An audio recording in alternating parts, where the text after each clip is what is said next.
Hey everyone, I'm Madison Sutton, aka the NYC agent, and today I'm here with. Shlomi Avdu, And you are here tonight because why? Best Brooklyn Developer Award. The Best Developer in Brooklyn Award. And you have a new development coming up. Do you want to talk about that? Yeah, we actually have an exciting new development coming up in Boerum Hill section of Brooklyn. Very interesting project. It's going to be about 105 residential units, 20,000 square feet of amenities. Very exciting project to this section of Brownstone, Brooklyn that's coming soon. So, Brooklyn is such a hot spot right now, especially for developers. Do you have any neighborhoods that stand out? Yeah, I think Boerum Hill, Cobble Hill, Park Slope, obviously areas right by the Barclays Center, close to transportation. Definitely the neighborhoods that we want to be in today. And you've been in the industry for a while. How long have you been here? A little over 20 years. In the past 20 years, how have you seen the industry shift? Huge changes. As the neighborhoods have changed, so has development. Type of projects, the level of projects.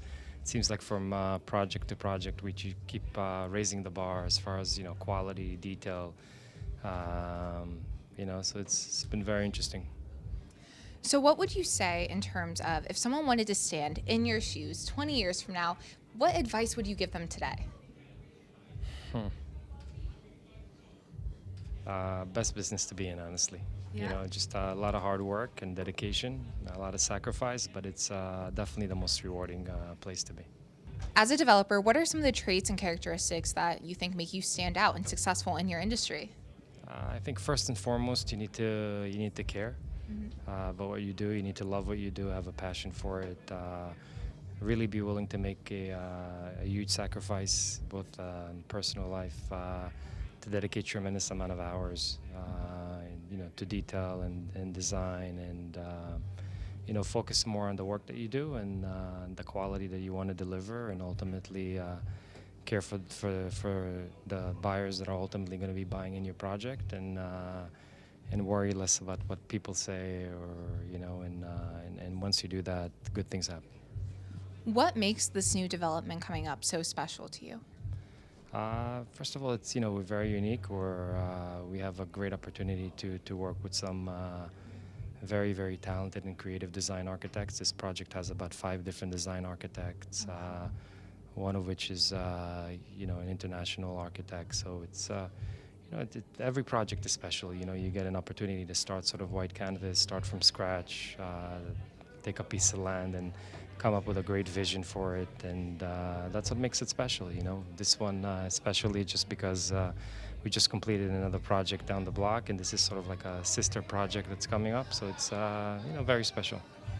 So, for those people who don't know the timeline with development, what would you say from a project like St. Mark's, from start to sell? What does that timeline look like? I think about 4 years. That's a Take- long time. Takes a good 4 years, yes. And we both know that real estate is a 24-hour a day industry. Yeah. How do you stay motivated on those days that you're tired, you don't want to do it? Because I think once it's not work for you and you love what you do, then you're always you can crank the hours. You're always ready for the next day. Sometimes I'm working 16, 18 hours a day. I go home and I'm like bummed out. I'm ready to go in next day. So I think once you love what you do, it's not work and it becomes fun. And for projects like this of this scale, you need to have an incredible team behind you. What are some of the traits and characteristics you look for those team members? I think they need to share the same type of characteristics that you do as an owner of a company. They first need to love what they do, enjoy what they do, have a lot of fun coming in every day to, what's really cold work, but for us, again, it's not. Have a passion for it, and it's a collaboration. If people who love to collaborate, development is the most perfect industry for them. Get to work with a very large group of people and brainstorm together, come up with different ideas, and ultimately give birth to something together. What motivates you every day? What motivates me every day? A lot, but probably just the reward at the end. And the reward at the end is really, for me, it's nothing financial. It's again, to be able to build a product that then people are going to appreciate. They're going to live in your building. They'll send you those emails and letters and say, thank you so much for we see that you put so much love and attention into this place that we can now call home, and those things are touching. So for me, that's very rewarding. It's probably one of the biggest motivator. What was your first project? First project was a small renovation of a house, What was it? tiny little house renovation. Do you have a particular design style or architectural style that always just you go to? No, I think every project's unique, and every project, every neighborhood's unique. So you need to find really what it's. Design is not about often what you love as a developer. It's what your buyer demographics is going to love. Ultimately the people who are going to be living in the building. So I think we're often designing for them. So it's not necessarily what we love in the sense of design. One could love modern, the other one classical, but ultimately we're designing for our buyers who are going to live in these homes. All right. Well, thank you so much. I'll let you get to that open bar, and we'll see you around. Thank you. Appreciate Of course. it. Thanks so Awesome. much. Hey everyone, I'm Madison Sutton, aka the NYC agent, and I'm here with. My name is Sun. I am one of the founders of April. So, what inspired you to start April? So as a startup founder myself, I think about visual storytelling and narratives a lot. Right? We're a business, we're trying to tell our story out there, whether it's pitches to bring in money, whether it's trying to sell customers. And this is something that a lot of other people, they're good at what they do, but sometimes they need help is with the storytelling. And how do we use, in the day and age we're in today, how do we use content, social media, all these different distribution platforms to help people tell their story? And that's the inspiration for April. And what would you say the business philosophy of April is?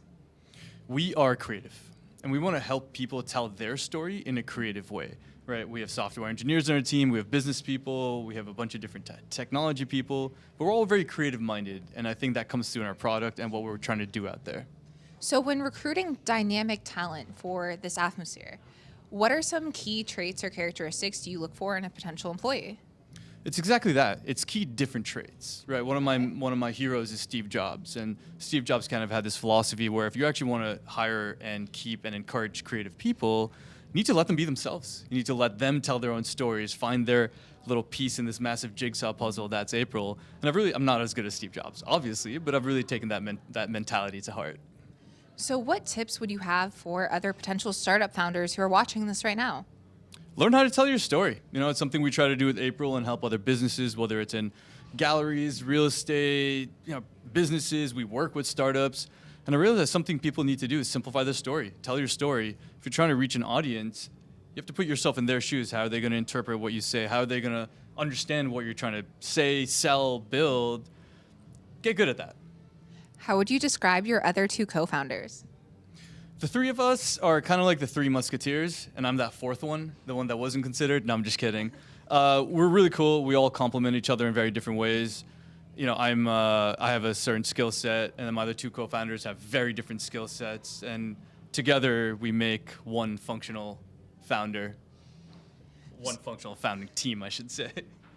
So, what do you see coming for April in the next 12 to 24 months? It's about expansion, right? We started in real estate. We started funnily with apartment rentals, helping them tell their story. Then we moved up to penthouse apartments that were trying to be sold for $30, $40, $50 million. We moved into art galleries. We've started working with startups. I want to get this tool that we've built and this platform we built in April in anyone's hands that wants to tell their story with content. So it's going to be about new business verticals. It's going to be about growth. It's going to be about other cities outside New York. It's going to be an adventure. So, as a successful startup founder, how would you say or how would you describe your problem-solving process? It's about iteration, right? And what I mean by that is you'll never get anything right on the first try. And if you try to be perfect on the first try, you're going to waste time and waste money. Get yourself out there, put your heart on your sleeve, tell everyone in the world what you're doing, and then get better the second time you do it, and get better the second time you do it. There's a really kind of cool quote I heard. I forget where I heard it, but being a startup founder is like being a stand-up comedian. You start telling jokes in the mirror in your bathroom. Then you tell the exact same joke for 3 people. Then you go to the Comedy Cellar and open mic night. You tell the exact same joke in front of a bigger crowd. And you work your way up to Madison Square Garden.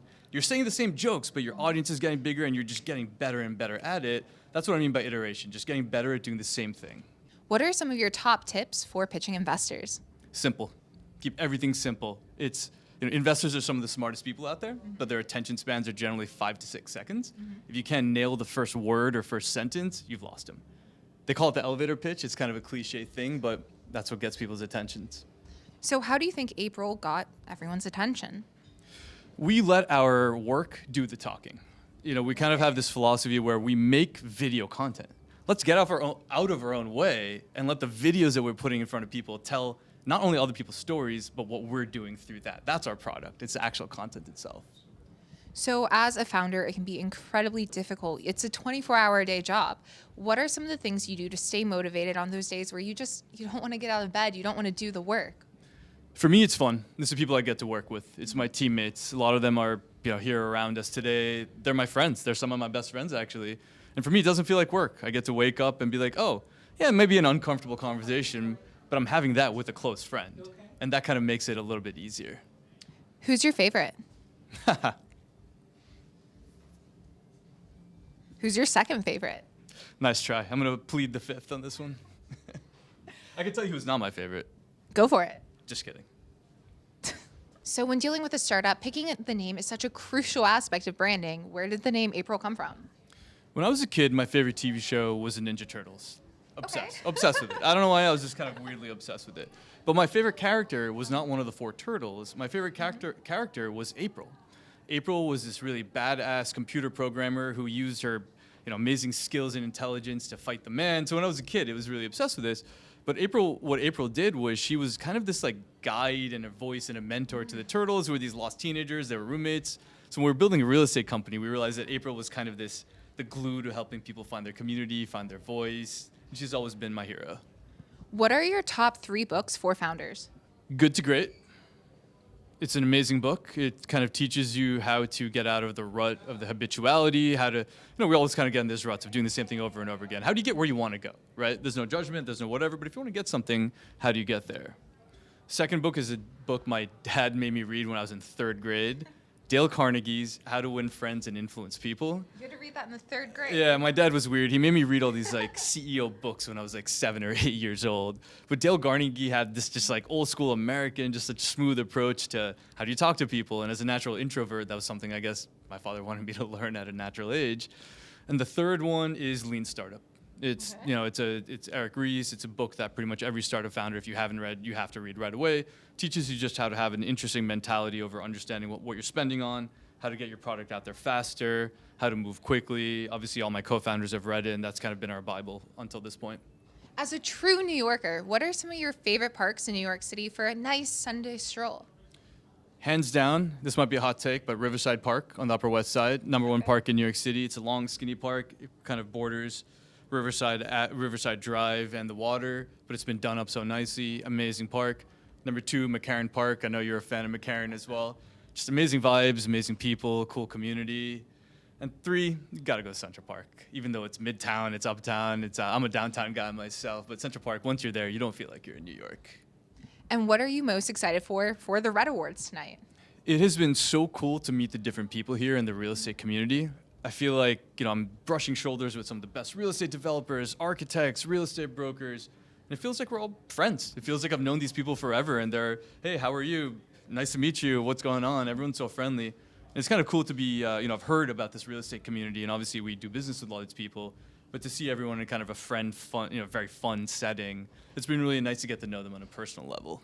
Well, I'm going to let you go get out there and network. But thank you so much. Yeah, thanks, Madison. Hey, everyone. I'm Madison Sutton, a.k.a. the NYC agent, and I'm here with Shauna Leigh Tamayose, Very cool. And what award are you being honored for tonight? the most influential broker in New York City. So in terms of influential, what aspects of your personality or your business philosophy do you believe stand by that? I think that influence is not necessarily about always something that's huge macro scale, but sometimes it can be the simple interactions that you have with people on a daily basis. For instance, I'm one of the partners at a real estate brokerage, and I mentor my agents. And I know that there were so many people that were a part of my own journey, and that meant so much to me. So by influencing them and helping them in their business and grow is kind of part of what makes me feel like I'm giving back. So what are some of the traits you look for in someone that you're looking to take on to mentor? I look for somebody who is very eager, resilient, and somebody who doesn't give up, because everything else I can teach, but I cannot teach somebody whether or not they're going to be able to wake up in the morning when they just had a deal die and get back and do it all over again. So what is some of your advice for those mornings where you wake up after that deal dies and you know you just have to keep going, you have to keep calling? My advice is realize that the best of the best goes through the exact same feeling, and the only thing that makes the best people so great is the fact that it's how quickly you can dust yourself off and just keep pushing forward, and know that you live in an abundance of business and there's always business out there, and you cannot let those negative thoughts hold you back. So you're not a native New Yorker. Where are you from? No, I'm from Kauai, Hawaii. So how do you think growing up in a different environment has prepared you to sell real estate in New York City versus someone who may be a born and raised New Yorker?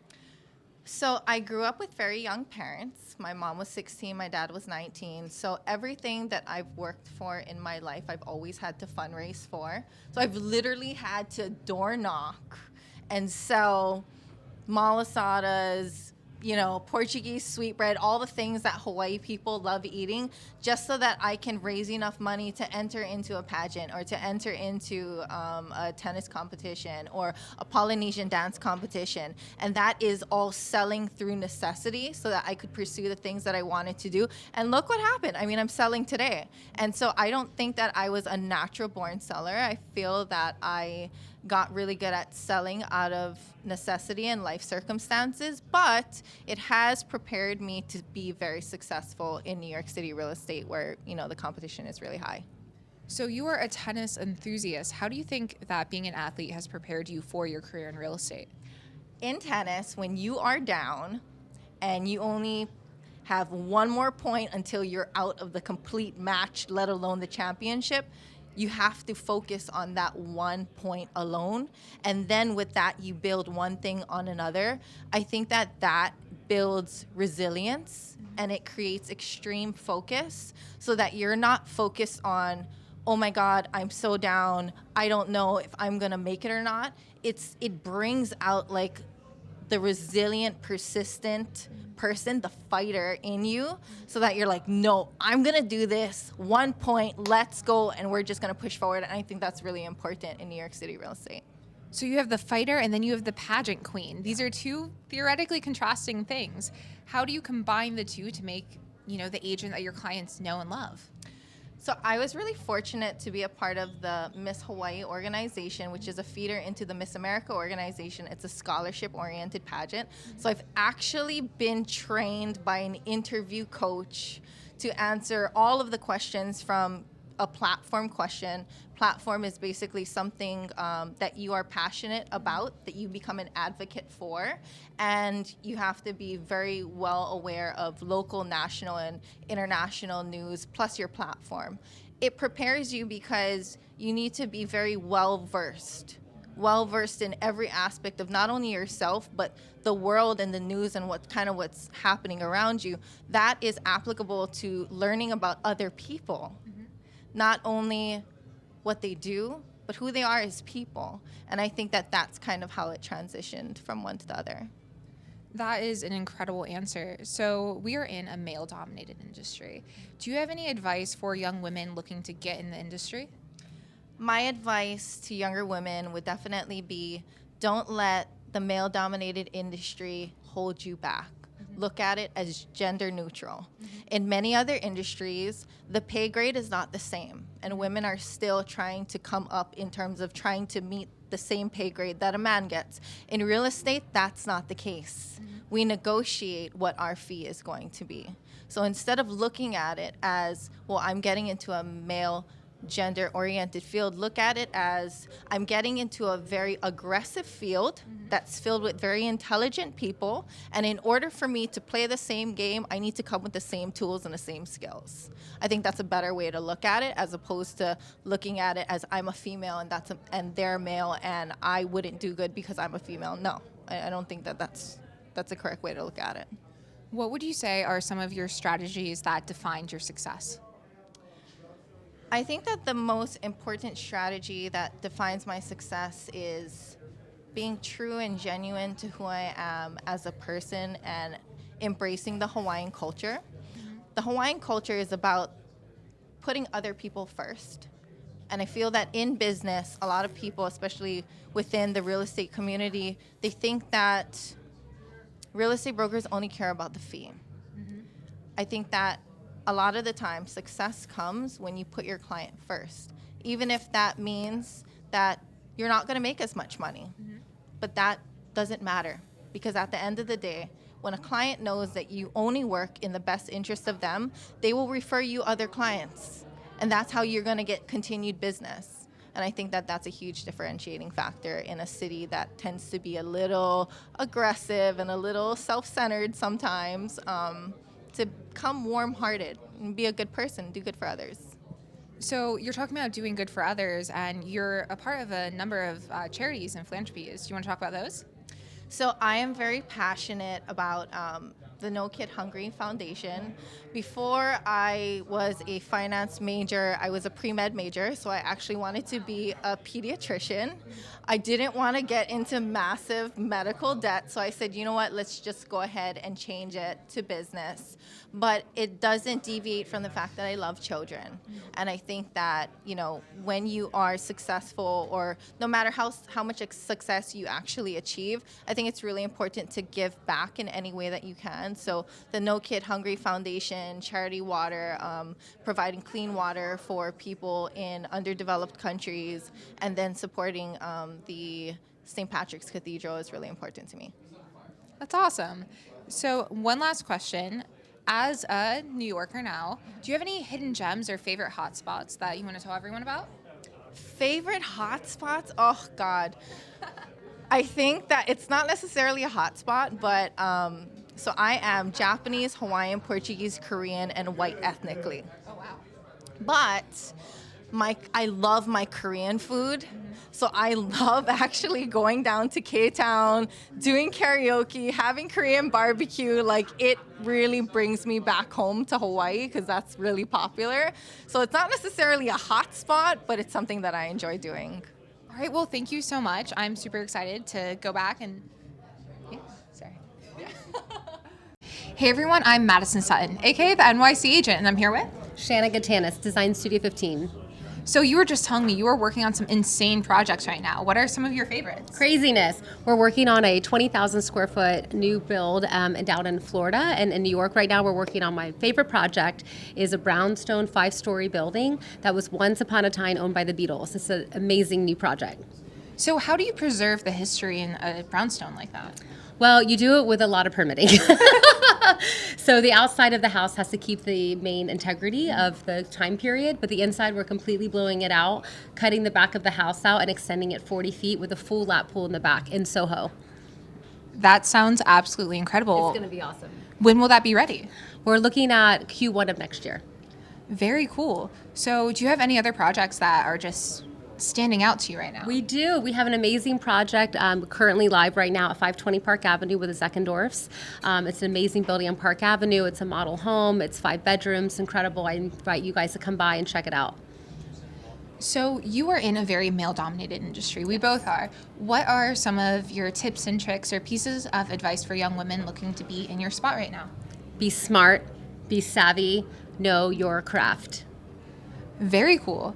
And you also just sold a penthouse to a certain billionaire. Do you want to talk about that? Yes.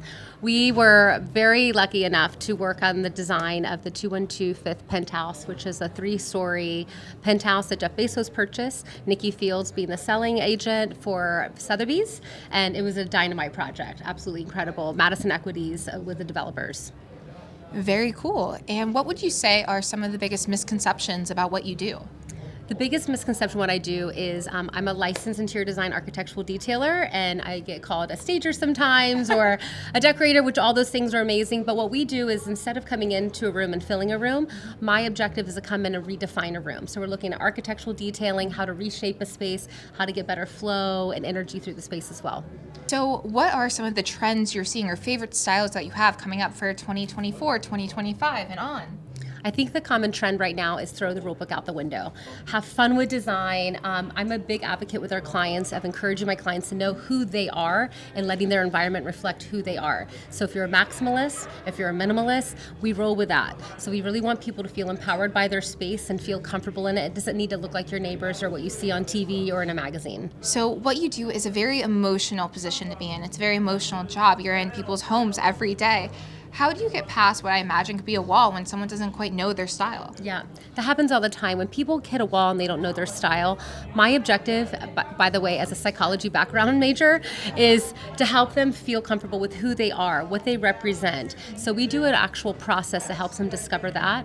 And then we start to do a concept presentation. It gets closer and closer to those attributes. Also, form follows function, right? So we want the space to actually have good programming and flow, as well as the visual content that we want them to feel good in. So you just said a phrase, form follows function. Can you explain what that means? Of course, form follows function. So we look at that from a literally standpoint, as when you're moving through the space, what do you need? Are you handicapped? Do you want to flow through the space? Are you running through it? And the functionality of it and the form is also soft curves. Maybe you want more stagnant curves. A lot of this is defined by the architecture itself. Very cool. And do you have a particular architectural style that you just love? Yes, I love minimalistic. I think everything could be more simple. I'm also a Buddhist, so I go back to the dot all the time. But yes, I like things to be light and airy and actually more of a masculine feel. So you just told me two very interesting things, that you have a background in psychology and you're a Buddhist. How do you think that impacts your day-to-day career and how you approach new clients? Yes, that's a great question. We literally like in our design process at Design Studio 15 is we like to methodically move through projects. I've never been in the business to push projects through quickly. We really take time to study our clients, really listen to what they want and need, and stay close to that dot. What I mean to that is not go further away from what people are asking, but go directly to the point of what they need and want and make them feel good inside of a space. And I think last question for tonight is, do you have a favorite hidden hotspot or hidden gem in New York City? I do, actually. There's a little space at the east side of it's funny because I wonder if that guy said the same thing that I was going to say, but I think it's a different space. But there actually is a little hidden space in Central Park down the sidewalk that when you sit down by the lake, there's a bunch of little ducks over there that overlooks all of the south side of Central Park. That's incredible. Well, thank you so much for being Thank here you so tonight, much. and I'll see you in a bit. Yeah, thank you so much. Roy, it's wonderful to be here with you tonight at the Red Awards. So you've been in the real estate industry for 25 years. You're one of the experts. Tell me a little bit about your technology company, Crescendum. What is the problem you're solving? And tell me a little bit about what you do. Great, thank you very much. Crescendum is a website. It's an AI-enabled business network for commercial real estate. What we do is we aggregate all the professionals, all the vendors, and all the market data on one platform. It's a one-stop shop for commercial real estate. Who are your customers and what's the problem that you're solving for them? Yeah, so the problem we're solving is the time and cost of business development. The core actors, if you like, are the developers and owners, the capital, equity and debt, and the professionals. And they all spend a lot of time trying to connect, find opportunities, find capital, find services. So our premise is we'll connect, be it developers and owners, capital, equity and debt, and services to whatever they need in a fraction of the time, in a fraction of the cost, by using advanced AI. Our solution is called Chat CRE for commercial real estate, and we'll just get you to where you need in a fraction of the time, in a fraction of the cost. Wow, congratulations on the platform. Thank you. So now at the Red Awards, you're winning the Emerging Technology Platform of the Year. Tell me just a little bit about how excited you are to win this award and what it means to be an amazing player in the real estate industry. Well, it's really validating to be receiving this awards. You know, it really underpins and reinforces the really hard work and the risk we've taken to say, let's try shake things up. Let's try do something different. Let's try take an antiquated industry and really propel it into, the new world.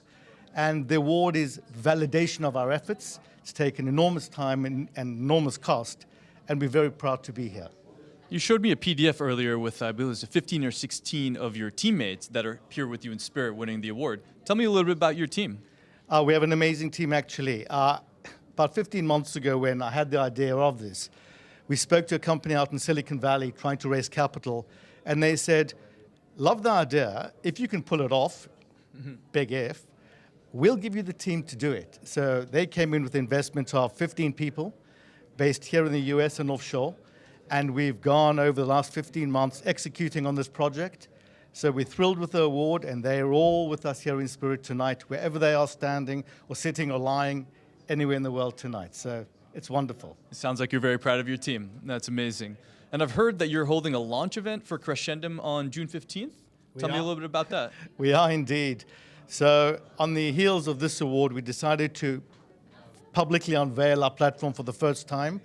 We're doing the closed beta invitation only event at the Dream Hotel on the 15th. We hope to have a couple of hundred people who would be coming to that event as our closed beta testers. I think we're up to about 500 or 600 now, so it's looking to be something of a popular event, and we're thrilled. Well, that's amazing. Roy, it was congratulations in the award, and it's good to see you as always. Thank you very much. Yeah, Thank you. absolutely. Hey everyone, I'm Madison Sutton, aka the NYC agent, and I'm here with. Richie Zav, And what award are you up for tonight? Young Developer of the Year Award. That is incredible. So right off the bat, you're huge on social media. What made you get into social media as a developer? Well, actually, I saw a need for content to do a step-by-step explanation, whereas a lot of people in the industry were kind of just saying we do development and we do acquisition, but they never really explained it. So I just said, let's get into it and step by step, and by accident, it kind of just took me out of control. What would you say is the biggest misconception about being a developer? Being ultra wealthy. It's a big time misconception, but no. The biggest misconception about being a real estate developer is that people misclassify fix and flip, acquisition, and being a developer, and they're two or three different entirely things. Developer has many different phases, many different variables, and it requires a lot of attention, and every single equation presented to you has 30 or 40 different answers. So there are many different misconceptions between, I do fix and flip and I do acquisitions. That's not a real estate developer. There's maybe 4 or 5 major steps, such as acquisition and banks and going up and selling, and they're just different animals. So we're going to have a lot of young agents and other real estate industry professionals watching this. If you had any advice for them on how to get in your spot, what would you say? Well, primarily the biggest advice that I would give to any aspiring agents or any aspiring real estate developers is that they should really persist it, because in the beginning, there's no real income because you're developing a property and it is a little bit challenging because all you're doing is spending money. However, if you do it passionately, the money will follow you. And that would be my biggest advice. What would you say are some of the hottest neighborhoods right now for real estate development? Bushwick is on fire, Bed-Stuy is on fire, Prospect Lefferts Garden, East Flatbush, Red Hook, Columbia Waterfront, Williamsburg, downtown Brooklyn. Brooklyn as a whole is on fire. So I love Brooklyn. I live for Williamsburg. It's my favorite place in the entire city. I actually just moved there. Now the prices are getting higher. Where would you say you're going to get your best ROI right now? So all the buyers are spilling into Bushwick, and Bushwick has a subsidiary neighborhood as Ocean Hill and Prospect Lefferts Garden and Brownville and Bed-Stuy. All those Williamsburg buyers are actually reaching out to us. I know that because we have a tremendous amount of inventory, and the buyers' addresses are all Williamsburg people, and it's phenomenal that spillover is carrying. And if you don't do it fast enough, the prices will raise in our neighborhoods shortly.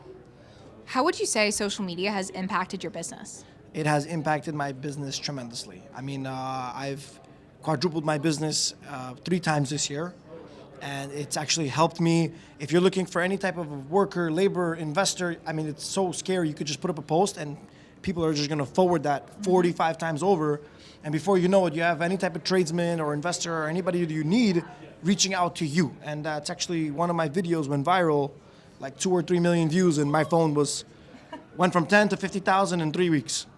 So we are here tonight at the Red Awards. Is there anyone in particular, or what are you looking forward to the most? I'm looking forward to the most is connecting with individuals, because this is a specified event for ultra successful developers and real estate professionals.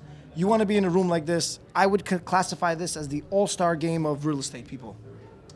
All right, and one last thing. We talked about how being a developer is tough. There's a lot of misconceptions about it. What motivates you on those days where it's hard to get out of bed? Well, it's not hard to get out of bed. You got a busy schedule. You have to get out of bed. But I will tell you, what does motivate me is keep pushing the process. There's an unlimited amount that you can build. I mean, there are skyscrapers in Manhattan that are 70, 80, 90 stories. So if you think you have it all figured out, there's just a different animal on the other side. And to be honest, that's something that I'd like to aspire to. And in the near future, we're looking to do a mega acquisition in Manhattan on Fifth Avenue in downtown. And, you know, that's pretty kind of the goal that we want to push towards to. All right, and so it's fair to assume that you know New York through and through. Do you have a hidden gem or favorite hotspot that you love to go to? I absolutely do have a favorite hotspot. In the Upper East Side of Manhattan, there is a secret entrance of the Central Park, which I will not disclose. And it actually has a couple of cool monuments put by the city. And I definitely want to buy something nearby and develop so that other residents and people that live there would enjoy that as well. All right, so we have some hot spots, but we are keeping them a secret. Well, thank you so much, and I hope you have a lovely night tonight. Thank you very much. Mr. Williams, it's wonderful to be here with you today. I appreciate that. Thanks. So I've heard you've been in real estate since you were 19, and you started selling homes as a sophomore at the University of Texas in Austin. Let's go back to the beginning. What made you get into real estate in the first place? Actually, you'll love this story. So, when I was a senior in high school, in the old days, when the earth cooled, what they would do is put you in a study hall for 3 hours. There were no AP classes. So I didn't want to sit in the study hall for 3 hours. So I went into what they call distributive education. What they allowed you to do was to work in the afternoon, and you got credit for being at work. Well, I worked for a wonderful Jewish family, Mel Always. He had a toy store in San Antonio, Texas. And that's where I learned to sell. Because if anybody knows how to sell, those guys know how to sell. Wow, that's amazing. So what happened was they had a contest. The University Interscholastic League, UIL, had a contest, and one of their contests was sales demonstration. They gave you 10 minutes to set up and then 20 minutes to sell. And so basically you showed your skills. I did very, very well. In fact, almost won state. Kid that beat me sold tires, but man, he was really good. So I'm okay with that. But it proved to me that selling is indeed a good skill. So my mother, at the time, managed beauty shops. Today you'd call that a hairstylist. And when you think about it, her most consistent customer was the female realtors that worked all throughout San Antonio. Wow. So as my mom would obviously very proud of her son, and I gave her the award, it was sitting up on the desk, and they told her, Bertie, you need to get that boy in real estate. And so one day my mom came home and said, honey, have you ever thought about selling real estate? And that's what kicked it all off. Wow. Yeah, amazing. And you studied real estate at the University of Texas. Do you think studying it as a formal education gave you a leg up versus other competitors or other people in the industry? Here's what I would tell you. I don't want to shock everybody, but what happened was I was in San Antonio, actually at junior college, when I started in real estate with a broker that I knew, who, by the way, was a customer at the store. Wow. What happened was, when you get to 60 hours at the junior college level, you need to get onto a major university. University of Texas, at the time, had just started a real estate program in the McCombs School of Business. And so that's how I ended up in Austin. Wow. And as much as I would love to say it launched my career, what it allowed me to do was to marry up. Because I didn't necessarily need the degree to go sell real estate. I was already successful at the time. But what I learned is real estate is very much a street business.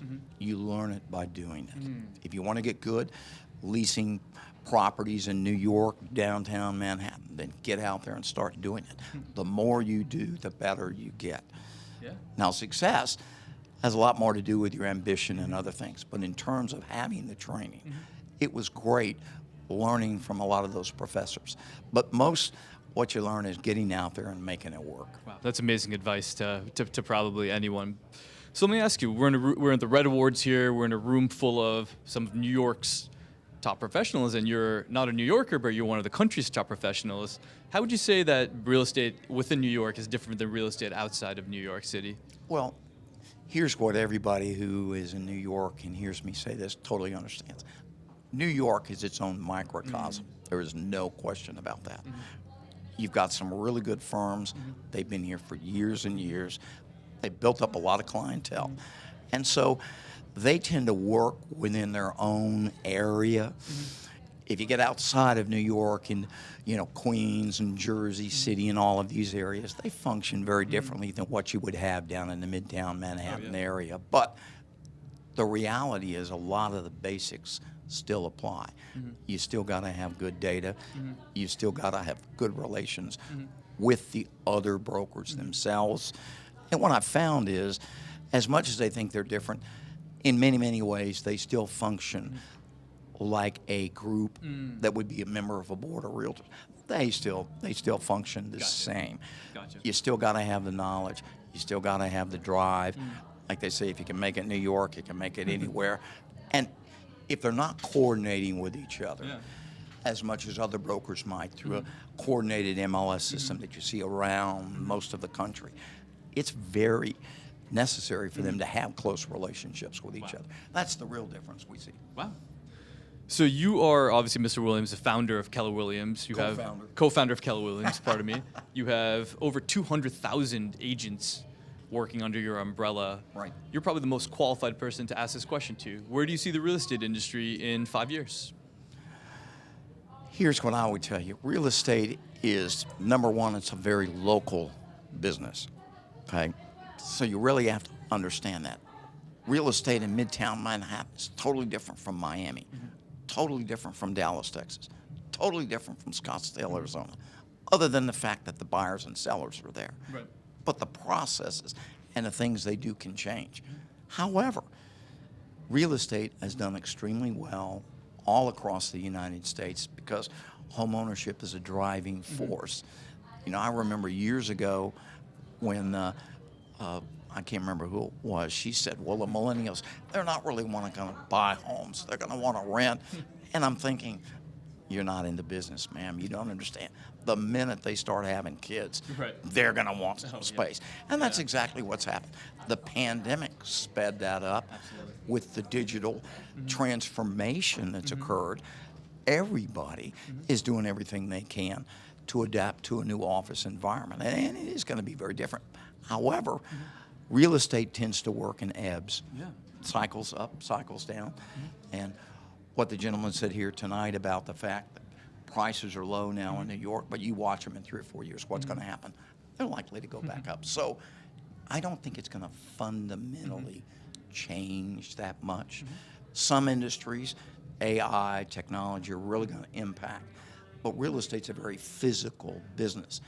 I may look at your listing on Matterport or VR technology, but I'm likely to fly in because I physically want to walk through it. I physically want to see that neighborhood. I don't think that's going to change. Home ownership is just such a strong driving force. Absolutely. There's going to be a need for real estate people to be out there to help put it all together. Absolutely. So, Mr. Williams, tell me, what is the award that you are here to win tonight, and what does it mean to you to be part of such an amazing community of real estate professionals? I would tell you it's fun to come to New York. We didn't come. I think I made my first trip to New York 15 years ago, and I had my young son and my daughter. And of course, we're all native Texans. And after 9 days of doing the touristy stuff and meeting all the people, getting down to Times Square, hitting the museums, I asked the kids, well, how different do you think they are? And my son looked at me, he said, Dad, I think New Yorkers are just like Texans. Texans are very proud of their state, but New Yorkers are very proud of their city. We are proud of our city. And there was a lot to identify with them. So, it just gets back to the fact that people are people are people. And I think the people in New York, they're very resilient. They're very good about taking a setback and coming right back. And so for me to get the award from Red Awards, I appreciate that they looked at the long history of what we've done and said, hey, we think that's worthy of a Lifetime Achievement Award. And I appreciate them thinking that way. Well, of course, congratulations on your ongoing success. Sure. You've built such a huge business, one of the most powerful real estate business in the country, maybe the world. What would be your advice for an up-and-coming entrepreneur who's building a business in real estate or otherwise? What I would tell you is most great enterprises tend to revolve around 4 basic concepts that you have the ability to get them working in synergy. And if you're an agent today, that first synergy is, why are you in the business? In other words, what's your big why? Why are you making the adjustment? What is it that's driving you to become a self-employed person like this? And if they really got that vision, then it's easier to acquire the discipline that you need to plan out every day where it is you need to be and what you need to be doing. But that's number one. Number two would be go acquire the market knowledge that you need. Real estate is all about values.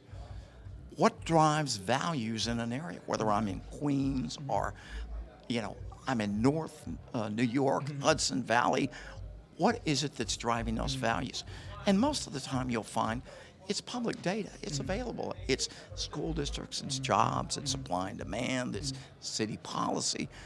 Those things are learnable, but if you're going to be successful in real estate, that's the second thing you really need to concentrate on, because when I call you, I want somebody who's incredibly knowledgeable about the values in the area. Third thing would be a lot of real estate people now work a lot with teams. And it's a matter of understanding how you plan your week, how you plan that success. And in a lot of cases, it's working with other people. So get yourself into a company where the leadership really has your interest at heart. That's huge. And the fourth thing is you got to learn to leverage yourself. Today's social media, that's huge. When I started in the real estate business, we were out knocking on doors. Today, you wouldn't do that. You'd get shot. Do you think that makes you tougher and stronger? Well, there's no doubt that if you look at the older generation who understands that success is not an overnight thing.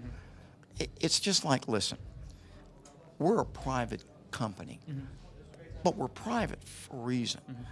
And because we're private, profit has always been something that's been important to us. And I have to laugh because I'm surrounded here in New York by Wall Street, who's been pumping money into the real estate industry now for 5 years. And I have to compete with that. But although I'm private, we're highly profitable. And part of that is that ability to be very clear about what we're trying to do. Use the leverage, teach that to our agents, because the key to real estate is for the agents to understand they're their own business.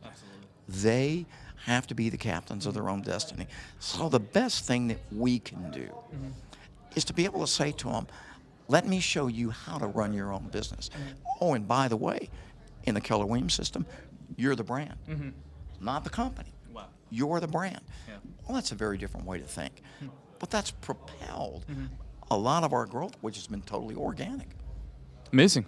Well, Mr. Williams, it's an honor to meet you. Congratulations on the award, so and much. I look forward to seeing you again at some point soon. Okay, that's great. Yeah, Appreciate thank you so it. much. Hey everyone, I'm Madison Sutton, aka the NYC agent, and I'm here with. Jessica Peters from Douglas Elliman.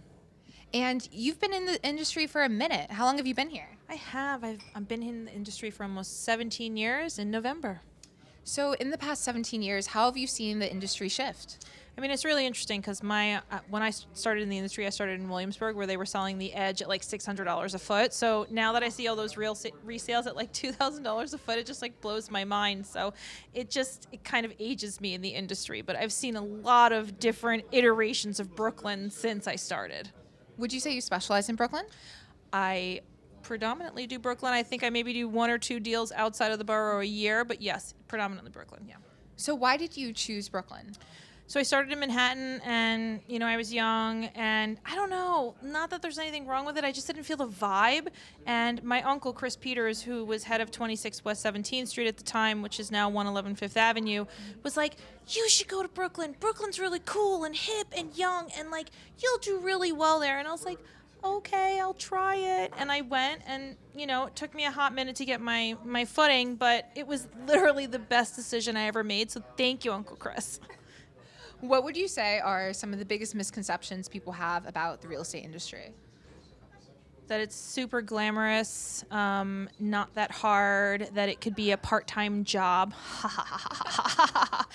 No, especially if you're in new development. It's like hustle, hustle, hustle. You think you get to make your own schedule. You don't. You're your own boss, but I'm answering calls at 6 a.m. and I probably don't put my phone down until like way past bedtime, but that's my choice. But the funny thing is, you think you're getting into this to be your own boss, and all you end up doing is working so much harder. So that's a misconception. So you've been in the industry a minute. If you had advice for that first-year agent 17 years ago who's bright-eyed and bushy-tailed, what advice would you give her? I'd say don't let the first 3 to 4 years of the industry beat you down, especially if you're coming from a place where you're still trying to make connections and you might not know anybody yet or have that connection into the industry from a prior business connection. It's okay. You're going to fail. You're going to make mistakes. And as long as you take your failures and use it as the silver lining to teach you what not to do moving forward, you'll be golden. So we're in a predominantly male industry. Do you have any advice for young women getting into the industry? Don't let that phase you, because I've been in the industry for 17 years, and I think 17 years ago it was probably a little bit of a different perception, and I said, F everybody, I'm going to be the queen, and now I am. So screw what everybody else thinks. Who cares if it's a male-dominated industry? Women can rock it out too. So what would you say the biggest misconceptions are about this market right now? Well, there's still a lot of media outlets and people who are under the impression that the market is still so hot that if you make an offer, you're only going to be involved in a bidding war.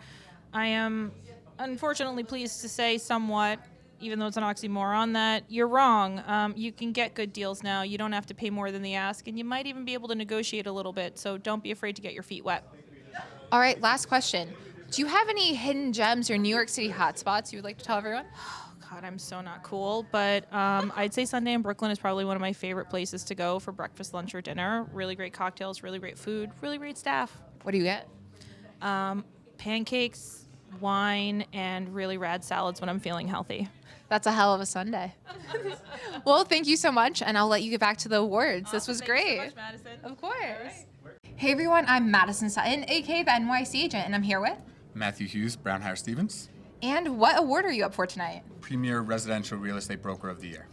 So, Matthew, do you have any tips for first-time home sellers? I think first and foremost, you want to make sure that your apartment is presented in the best light possible, right? It could be as little as touch-up paintwork and cleaning the windows, or it could be as much as changing out furniture, completely repainting the apartment, taking down wallpaper, and possibly even updating fixtures. But you want to present the apartment in the best light possible. This is New York City, where there's a lot of competition, so you want to make sure that your apartment stands out above the rest. And as a broker, what would you say some of the traits or philosophies of your business that set you apart are? I think the two things are my analytical skills and my empathy. Previously, I worked in finance, so I have a much more analytical background than most brokers, and also empathy. When you're selling real estate, you're meeting people in moments of transition, whether that's death or divorce, or even an empty nester that's selling their home that they built a lifetime of memories in. And you have to be empathetic to that. It's never easy. Unlike finance, which is a very black and white financial transaction, there's a lot of emotion behind real estate, and you have to properly guide your clients through that. So you're going to have a lot of new agents watching this, wondering how to get in your position right now. If you had to go back in time to that first-year agent, what advice would you give him or her? Work your ass off. The only people I know in this industry who are successful, truly successful, are those who work really, really hard. As Bob Knackle said, who's going to be the MC tonight, you can choose to work a half a day in real estate, but you have to work a half a day. You could work the first 12 hours of the day or the second 12 hours of the day, but you have to work 12 hours a day.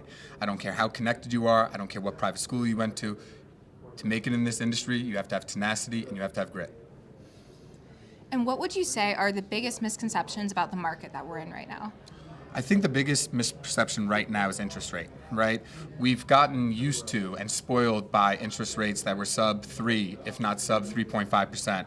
But if you go back to 1975, where we are right now, which is hovering around 5.5, is not bad. And the beautiful thing about the United States, unlike many other countries, is you could refinance your loan.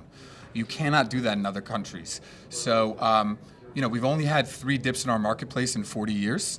After 9/11, the recession of 08, and the dip that began in the second half of 2018.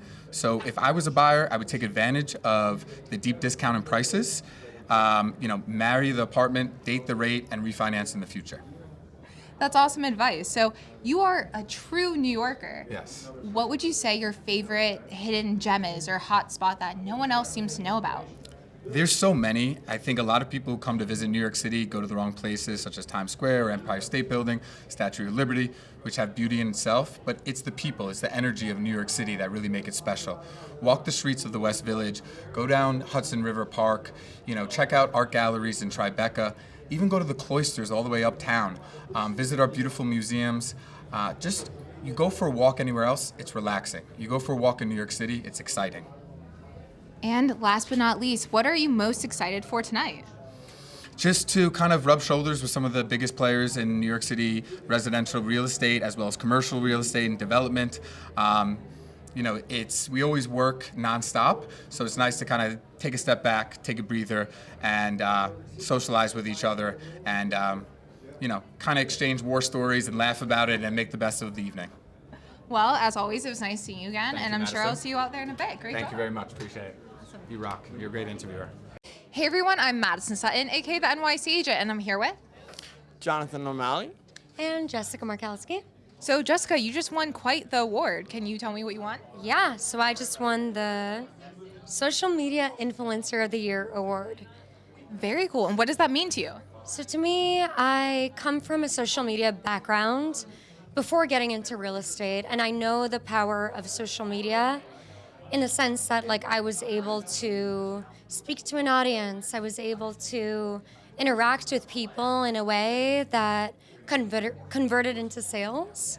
And prior to getting into real estate, Compass actually asked me to do content for them. And I was like, interesting. Okay, so I'll do video content for them. But then I realized I'm actually generating leads for them without having a license. So then I was like, I actually should get my license. And that was a red light to me that I should get my license and actually work in the field because I'm generating it. So I did that for a year and a half, and then Ryan reached out to me saying hey, I would love for you to join, and the rest is history. Very cool. So we are all a part of Serhant, which is huge on personal branding. Jonathan, What's up? what's an aspect of personal branding that you think is so important? Get a bunch of tattoos. Nah, working on it. I mean, I think personal branding, I don't know. I started in rentals, but my first year in rentals, I did 300 in rentals, and I think we were actually at the same company. We were. Yeah, so I did 300 my first year in rentals, and then I got scouted by Compass by Brian Lewis. My first year at Compass, I did 100 million in sales. I got Rookie of the Year over there, and then Ryan called me, and then now me and Jessica teamed up. And yeah, for the social media part, I completely agree. It's I don't know, the industry in general, it's people they send out postcards and they post it on Street Easy and that's it. It's you don't do marketing anymore, It's any idiot could post it on Street Easy. Any idiot could be an agent and just be I post it on Street Easy and hope for the best. That's it. It's ever since the internet was born, basically, you could be market for real estate. And that's it. But now you have all these other tools where you can actually reach people. You can reach so many more people. So anyone else that's against Instagram or anything social media, that This video is not for you. yeah, nah, I'm sorry, you're just behind. And Yeah. you're doing your clients a disservice. Totally, That's it. you have to be in the new time, the new generation, accept the idea that we are communicating not through just emailing, we're communicating through DMing. Yeah. Madison, I just posted an off market and you were like, what is it? Oh, 100%. Right? And I never posted an email about it, Yeah. but you noticed it through social media and we got the conversation going that way. I think the new generation, we're using and utilizing social media to sell real estate. And I think that's what people have to acknowledge because it's the new way. Yeah, a good example of it is you post it on Street Easy. Now you're in the market, right? Mm-hmm. So you're comparing yourselves to a certain price point. Yeah. Look at it you buy an iPhone, right? Your iPhone is not worth the price of an iPhone. Yeah. But if you find a unique property in New York City and you don't put it on the fucking market to compare it to all these other stuff, if you just market it right and brand it right and make it the right sort of property and then find the right group of people to target it to via the technology that we have today, then you can actually price it at a ridiculous price. We just did this and sold a property for 45% over the market value. Oh, wow. Yeah. So, yeah, catch up. So Yeah, I'm, with the social media program. so I'm going to ask you a question that's very obvious that I get asked almost every day. Sure. Why Sirhan? Well, Sirhan, to me, because I come from a social media background, I worked with many beauty brands, skincare brands, fashion brands. Like, I sold and made a lot of money through social media. Yeah. And, like, I know that that was my bread and butter. But then when I started working for Compass, I knew that, like, I'm selling real estate, but I don't have my real estate license, right? I was just giving it to my team leader. And then I realized, I'm like, I should get my license. And my first deal I ever did in my life was 1.3 million through social media. Wow. And Jonathan, I'm going to ask you a question that I see you ask everyone. What did you do with your first commission check? My first commission check. I bought a watch that was $250,000. Do you have it on? Yeah. Show it. And then And then what else? I forgot. You got a bike, maybe? But the fact that I forgot means that I spent it on something good. Jessica, same question for you. What did you spend your first commission check on? Honestly, I'm such a cheap person that I don't really spend money. I think it's like my immigrant family upbringing. I don't really like spend money until I reach a certain amount, then maybe I will spend. But I always like saving. Like, that's always been my thing. But I should reward myself for my accomplishments. How much is your Maybe dress? 117 Beekman. I will pay myself for a nice watch. But I'm not used to spending money, you know? It's just not my thing. So you just said something really interesting. You grew up in an immigrant family in Greenpoint, Brooklyn. How do you think that experience affected how you act as an agent and how you treat your clients? Sure. I grew up, my parents came to America in the late 90s. No, early 80s. And my mom was a cleaning lady in America. She cleaned homes on the Upper East Side. My dad was a truck driver going from New York to LA. So we always saved money, and it was always a thing to save money to hopefully get a house and get a mortgage. So it was always that grind. And it was never like, let's go to a toy store and like buy yourself a nice gift. It was more of like, okay, now we should go to Home Depot and like improve the lives of another tenant in the building. So yeah, I guess I was just raised that way to just not spend money. I'm here to help her with that. Yeah, we're working on it. We're working on it. We're working on it. You're making me buy a watch. There we You're go. making me buy nice dresses. But deep down, like, I never grew up spending money, you know? It was never part of my, like, DNA. But I should, because it's worth it. Yeah. It's a good investment. If you had Close to, more deals. if you had to give one piece of advice to a first-year agent Yeah. right off the block, what would you say? Sure. It would be to work with someone you really respect and someone that treats you well and someone who doesn't take advantage of you. Because as being a newer agent, sometimes team leaders may think like, oh, well, you're new, so you're not deserving of a commission. And that was something I experienced when I first got in the field. And it bothered me so much because, like, just because I got this first deal, don't tell me I'm only deserving of 5% if I got it done in 2 visits. So it was just like something, like, you need to work with someone who treats you equally. Because we're all in it together. And if you treat me equally, I'm in it for the long term with you, you know? And if somebody's trying to cheap shit and take advantage of me, I'm not gonna last too long with you, you know? So that's what happened to me. Very good answer. And Jonathan, same thing. One tip for first-year agents. I would say do rentals because that's like people skills. So do a bunch of rentals, get in front of a bunch of random people, like get comfortable in a bunch of random people, like get comfortable and like chit-chatting, make people feel comfortable, make the experience of you showing homes, make them feel comfortable, right? People don't remember an apartment, they remember a feeling, they remember an experience. And the person. Yeah, and they remember the person. And then I would say, like network. It's farming. Real estate is not like a quick thing. Like, so if you live in a specific neighborhood, go around, make sure everyone in the neighborhood knows you're a real estate agent. And don't press it. Don't be like, hey, I'm Jonathan, let me sell your home.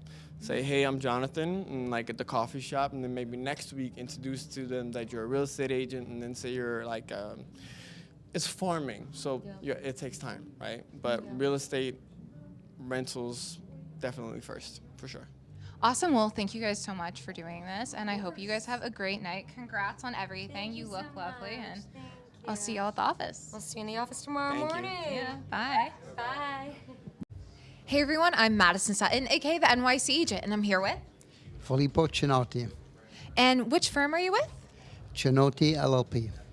Wonderful. And you told me you came from Italy a while ago. How would you say that an Italian lifestyle and growing up there has impacted how you work in New York City? Well, living in New York City is a bit like living in Italy in a sense, given that New York is full of Italians and it's also a melting pot. So you can kind of bring your background from Italy to New York and create a bridge between the two countries and really facilitate transactions between Italy, Italian investors, and New York. And how long have you been in the industry? I've been in the industry about 20 years now.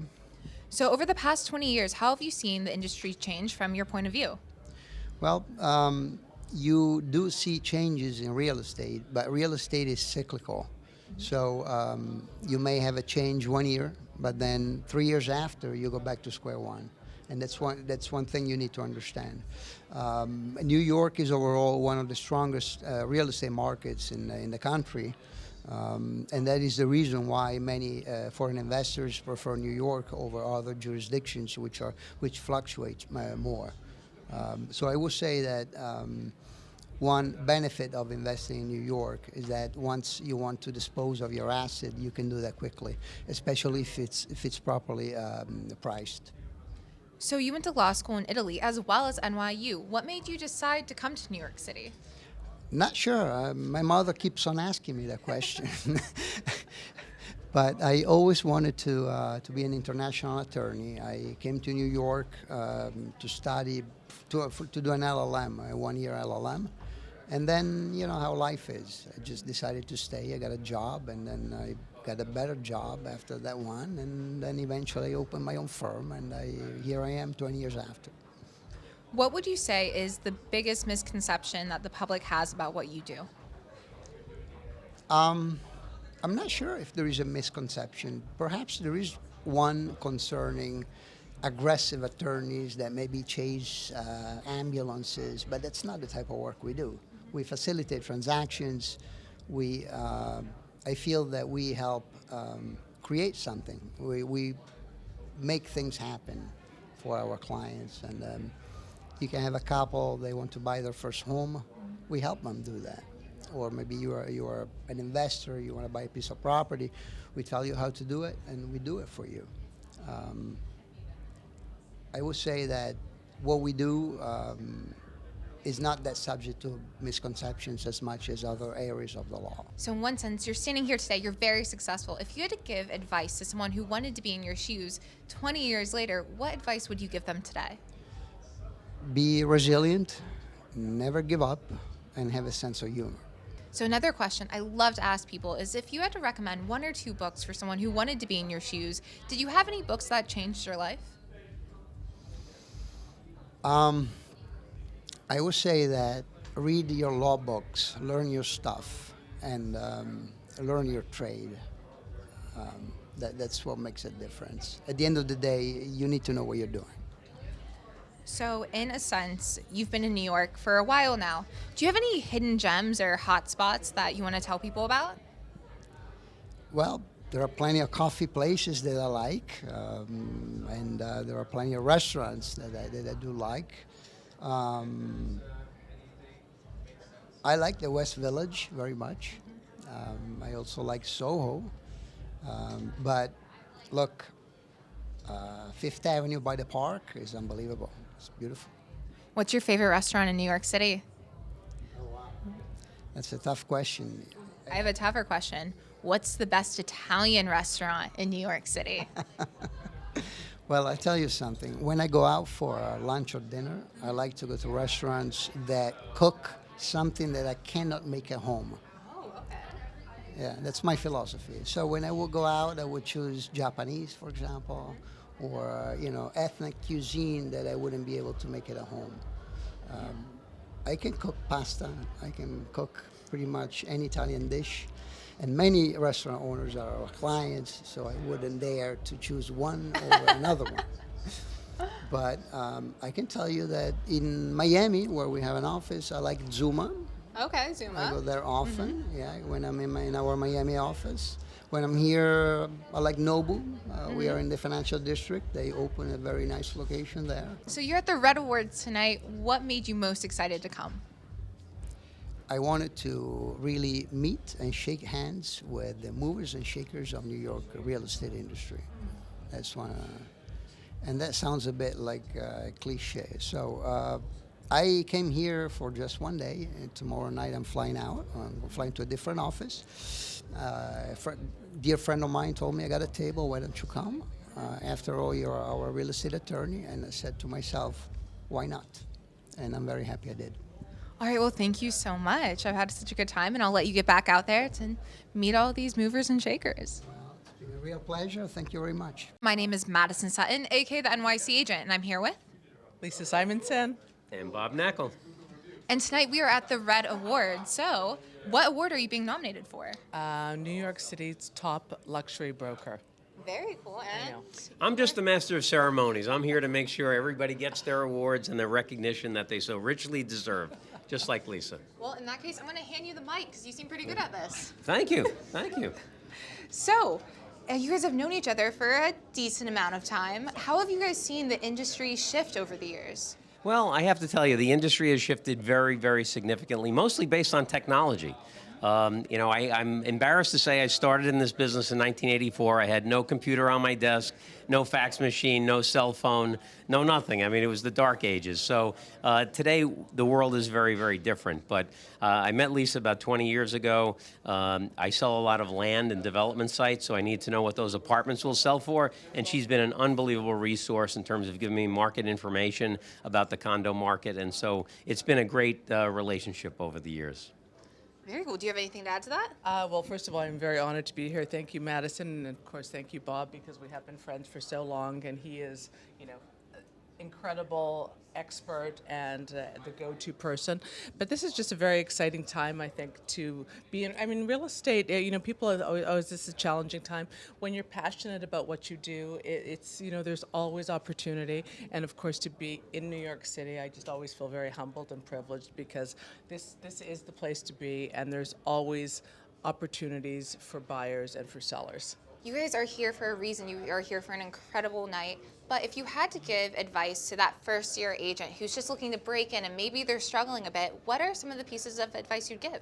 I mean, I have a couple of people that just joined the team, and after like 2 or 3 weeks, they're like totally, oh my God, this isn't working. And you have to be resilient. It takes time. So it's persistence, grit, resilience. This is not a quick fix. Oh no, not right? at all. So you really have to sort of dig in and have the patience to understand it's going to take time, but as long as you're committed, you're definitely going to get there. Right, Bob? Yeah. Right, and to that first-year agent out there that's having trouble, I have to tell you, this is the 4th correction that I've lived through.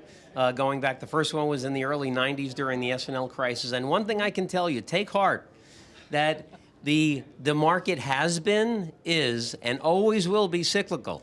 And it's been down for a while. It's going to come back. I believe in New York. We believe in New York. New York is going to come roaring back. And when it comes back, it's going to come back with a fervor because I always believe that the worse it is, the stronger the comeback will be. And this has been the longest correction we've had. The S&L crisis, the correction was 4 years. We're now going into 6 years during this correction. When it comes back, it's going to come back roaring, and it's going to be great. So don't get discouraged. Realize it may take a little bit of while before it does come back, but it definitely will come back. It's New York. It's the greatest city in the world. Don't give up. You're going to do great. And Lisa, I'm just going to kind of jump off that question as well. What would you personally say is the biggest misconception that potential buyers or sellers have about this market? I think people get overwhelmed. You know, they just they look at the interest rates. I've had situations many times where we're in the deal and they're, oh my God, my manicurist said it's not the right time. So I think we have to really be careful of who we're getting advice from and not get overwhelmed and try and of course align yourself with a great broker that can give you advice and try to sort of stay away from the noise. When interviewing brokers, what are some of the key things that a potential buyer or seller should look for? What are those traits and qualities? Absolutely. First of all, I mean, that's the great part with the internet now. Go online. Google all the reviews. There's, that's a great way to start. See what people are saying about your potential candidate. And of course, you have to find someone you're connected with and are comfortable with. And what are you most excited about for tonight? I am most excited that I'm here and I have this, opportunity, or not opportunity, this honor with Bob. So we've been friends forever, and we're friends, and it's a professional relationship, and I'm very humbled to be receiving this award tonight. And Bob, what's yours? Well, I love networking. I think the real estate business is not really about real estate. It's about people. It's about relationships. And it's really tough in the age where we were staying home, doing everything on Zoom. It was really tough to forge relationships with people. There's nothing like face-to-face interaction. So I think, I try to do at least one networking event every working day of the year, which is 261 a year. And you have to get out, meet people, talk to people, see you have relationships. I'm meeting new people tonight. I'm seeing old friends I haven't seen in a while. It's so great to be together. And, there are a lot of deals in that room that are going to be made tonight, and I hope I get in the way of one or two of them. And for our last one, we're going to end on a fun one. What is your favorite New York City hidden gem? Like restaurants, bars, Well, your I favorite have to hotspot. say, I think my favorite restaurant in the city is Margarelle on 63rd Street. It is unbelievable. Food's great. People are great. It is one of my favorite places in New York, without a doubt. Okay, that's a great question, because last night I ventured out of my neighborhood, took my passport, went downtown, and there's this great new restaurant, La Poquette, in Tribeca, which was incredible. So, Lisa, I heard a little rumor that Bob might be your go-to guy. Can you tell us why? It's so interesting because in New York, everyone's like, oh my God, real estate, it's such a tough profession. Why would you do that? And of course, and especially now with the television shows, everyone has their real estate license. And the reason that Bob is my go-to is because, first of all, he's an expert. He's at the very top of the game, but he's also someone that people trust. And, that, of course, relationships and trust, integrity, that's why he's my go-to. Oh, I love that. How do you feel about that? That's great. I wish my mom was around to hear that. That's awesome. It's You true. want to be, It's You want to true. be trustworthy. Yeah, it's true. And that's what, brokers true. don't want to be just intermediaries. Yeah. They don't want to be brokers. They want to be a trusted advisor to their sure. clients. So the fact that you feel I'm trustworthy, Lisa, is great, because I hope my clients feel that way too. But, it's a wonderful business. I think it's the greatest business in the world. And if you keep in mind that the most important thing is to do the right thing for your client, whether they'll never know or they will know, do the right thing, have honesty, integrity, and everything will work out for you in the end. Awesome. So I'm looking forward to a great night, and I will see you guys down there in a bit. Great. So thank you so much. Thank you. Thank you. So Bess, you are the first ever CEO of Brown Harris Stevens. Tell me some of the challenges that you've overcome and what you've done to solve those. So it's really, I'd love to give myself credit for everything, but it's really been a group effort. It's a team sport, as I like to say. And so I think I'm just surrounded by really good people working together. And we have really talented people at Brown Harris Stevens. And it's an old firm. We're celebrating 150 years this year. And so we're a legacy company, privately held, and we have incredible agents. And I'm really proud of that. Tell me a little bit about your management recruitment philosophy. How do you build that amazing team to support you?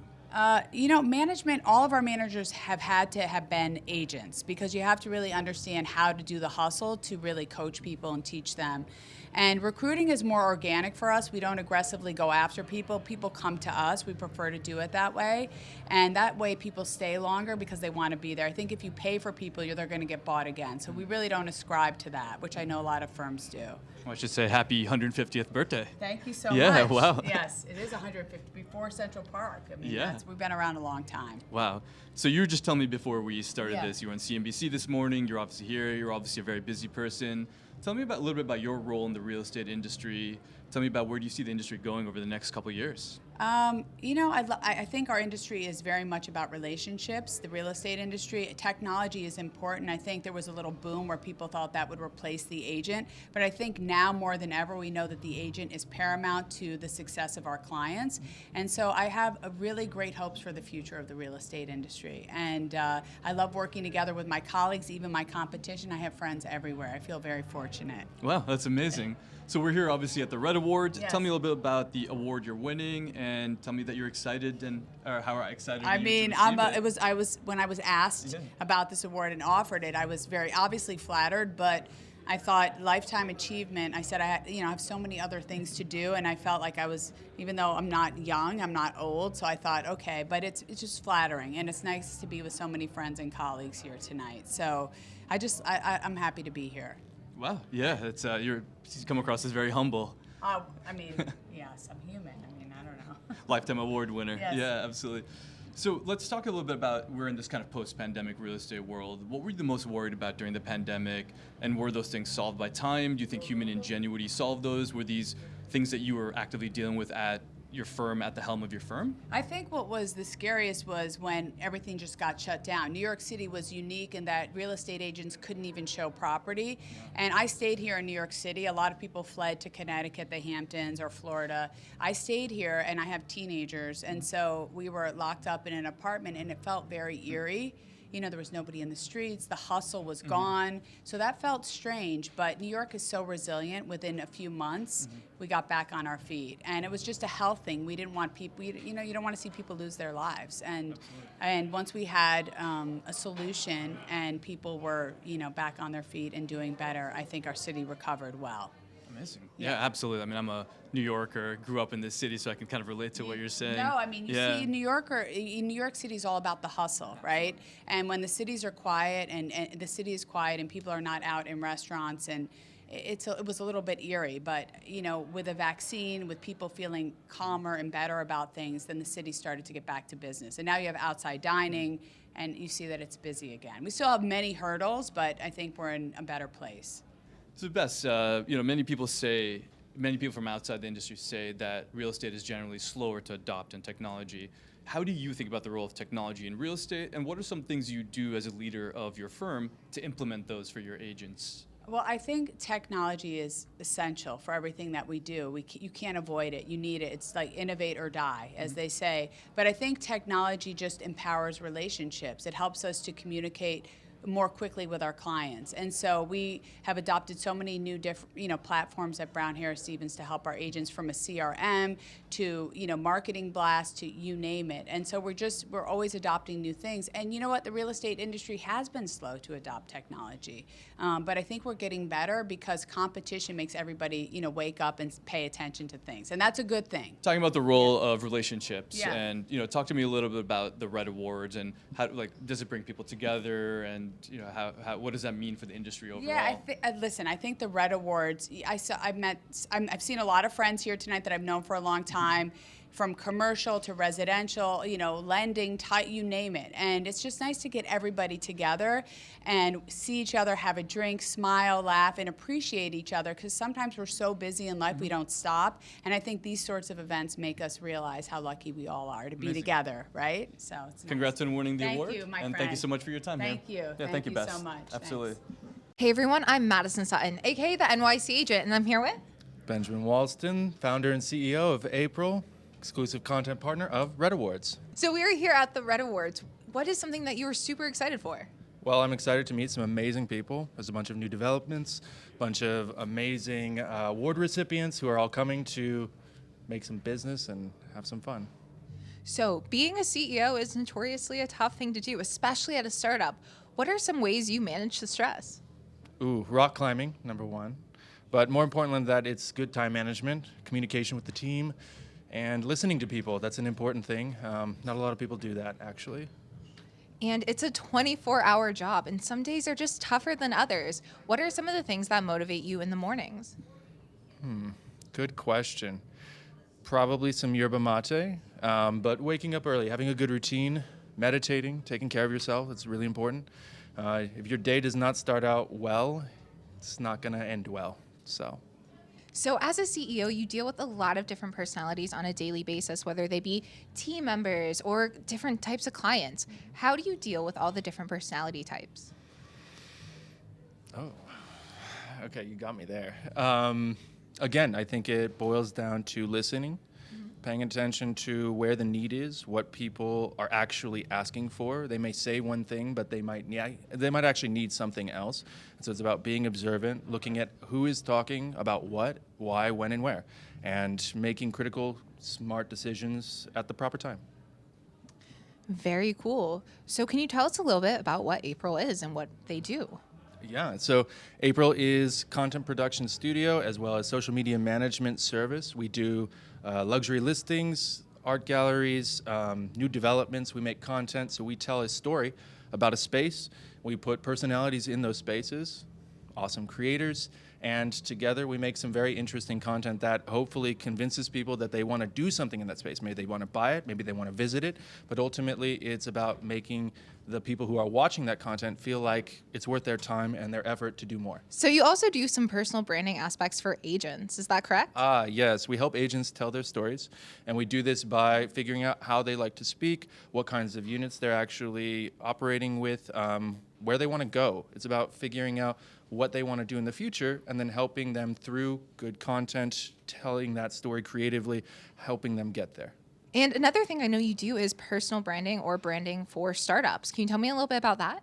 Right. So with startups, it's all about, again, narrative, storytelling. As a founder, you really want to express the core of what your idea is. You've got a bunch of people working for you. You're trying to raise money. You're trying to figure out what the next thing is and how you're going to convince and inspire people to put more into that. And so for creative storytelling with a startup, it's really about understanding what that relationship is with the founders, the team, the product, and the early customers, because they're taking a risk just as much as you are. If you had to describe your other two founders, how would you describe them? Oh, well, the brawn and the charm of the operation. I like to think that I'm the organized one, but they back it up with the tech, with the sales, the network, and together, all three of us, I think we're a pretty great team. So what's next for April?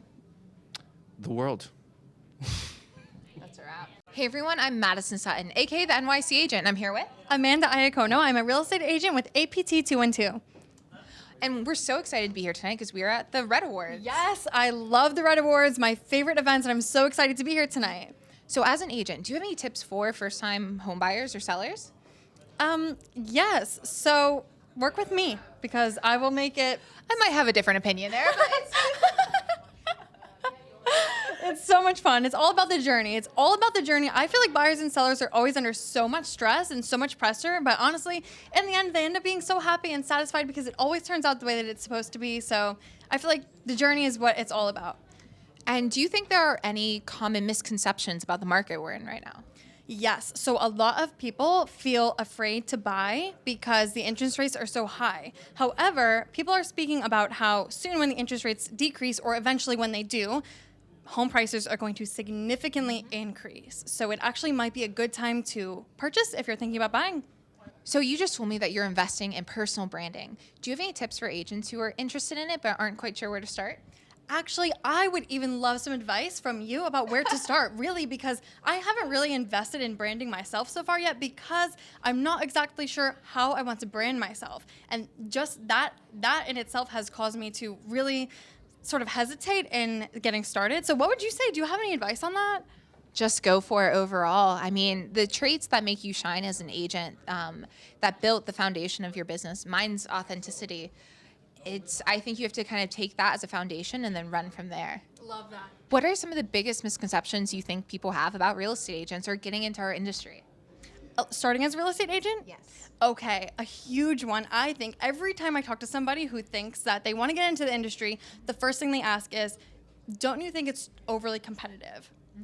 And I came up with this analogy the other day. I said, I do not think it's competitive. It's sort of like being a hairstylist. There are so many hairstylists in New York City. There are hundreds and hundreds. But as soon as you find the hairstylist who does what they like with your hair, and when you walk out of the hair salon, you love your hair, you're never really gonna wanna look anywhere else. So I kind of think that that's what it's like. If you just stand out, be yourself, focus on the person in front of you, you're gonna be that hairstylist for people. They have no desire to look anywhere else.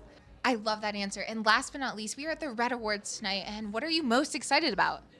I love meeting new people. It's so great to meet new people. So tonight, right from when I walked in the door, immediately I'm just introducing myself to everybody who's here because it feels amazing to be in the same room as some of the most powerful real estate agents and people in the real estate industry in New York City. And I'm actually going to ask you one more question. You are very naturally extroverted. What are some tips that you have for people who may not have this trait? It's important to look at the people in front of you and think to yourself, who is this person? And when you ask yourself, who is this person? And when you realize that you don't know anything about them, I feel it becomes really easy to just ask questions to get to know the person in front of you. Because I think it might seem like I'm extroverted because I ask a lot of questions to people often. So it's really just because I just want to know about the person in front of me. And when you want to know about the person in front of you, I think it becomes easier. Well, awesome. Thank you so much for answering all my questions tonight. And I hope you have a great night. Thank you so much, Amanda. Thank you so much. It was so great speaking with you. Thanks for interviewing me. Of course. All right. Hey, everyone. I'm Madison Sutton, aka the NYC agent, and I'm here with Alex Carini.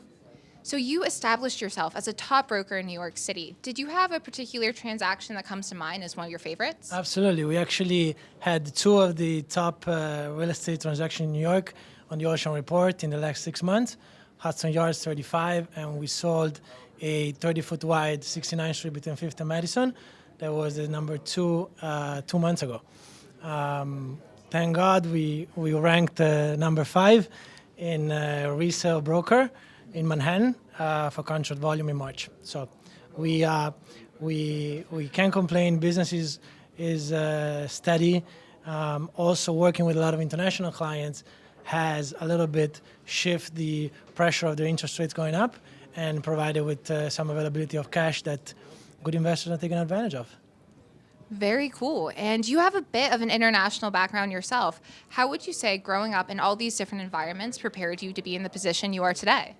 I think that that was key. When I came to New York 12 years ago from Italy, I had $3,000 in my pocket and I didn't know anybody. And now we broker hundreds of millions of dollars worth of real estate in the last few years and operate in Miami, Los Angeles, and of course, New York City. So I'm very fortunate, and I think New York City real estate is an opportunity to live the dream if you put hard work to it. And how long have you been in the industry? Been in the industry 9 years. It feels like 39 years. That's why I have some white hair. And I have my company for 5 years going on 6. And during the pandemic, we also started an investment company. So we invest especially in multifamily real estate. We closed yesterday, matter of fact, a majority ownership on a 57th Street multifamily building. So perfect time tonight to celebrate. So you have so many young agents who have the potential to look up to you. If you had to give yourself, that first-year agent, some advice, what would you say?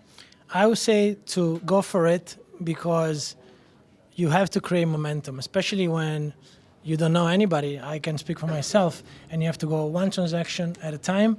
Keep your word, do what you say you're going to do, and people will trust you, and you can build your business with integrity. And what award are you here to win tonight? The International Broker Award of the Year. I don't know why, since if I had an accent, I would understand, but because I don't have any, I don't know why they give me the international one. But yes, we have about 50% of our practice with international investors coming in New York. And so this probably is the reason for it. Are you ready to celebrate? Can't wait. Great room, great event, great people, all the shaker and maker of the industry are here tonight.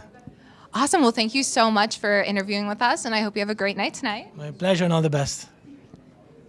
Hey everyone, my name is Madison Sutton, aka the NYC agent, and I'm here with Adriana Vargas. And who are you with?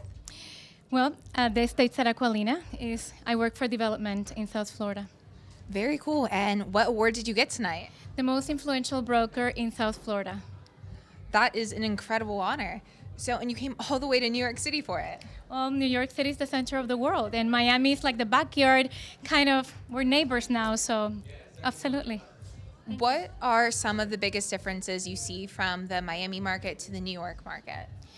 Well, we are, two complete different cities, but I think it's amazing that when you want to have that relax, just, chill out and just go to the beach, in a different atmosphere, you go to Miami. And if you definitely want to have everything, I call it the center of the world, you come to New York City. And the energy of New York City, you cannot replace it with any other country in the world, any other city in the world. So I am really excited, to be here, especially because my parents met in New York City exactly, and I am Puerto Rican, so we all have a little piece of New York inside of us. So this is really a big deal to be in New York City receiving this award. Thank you.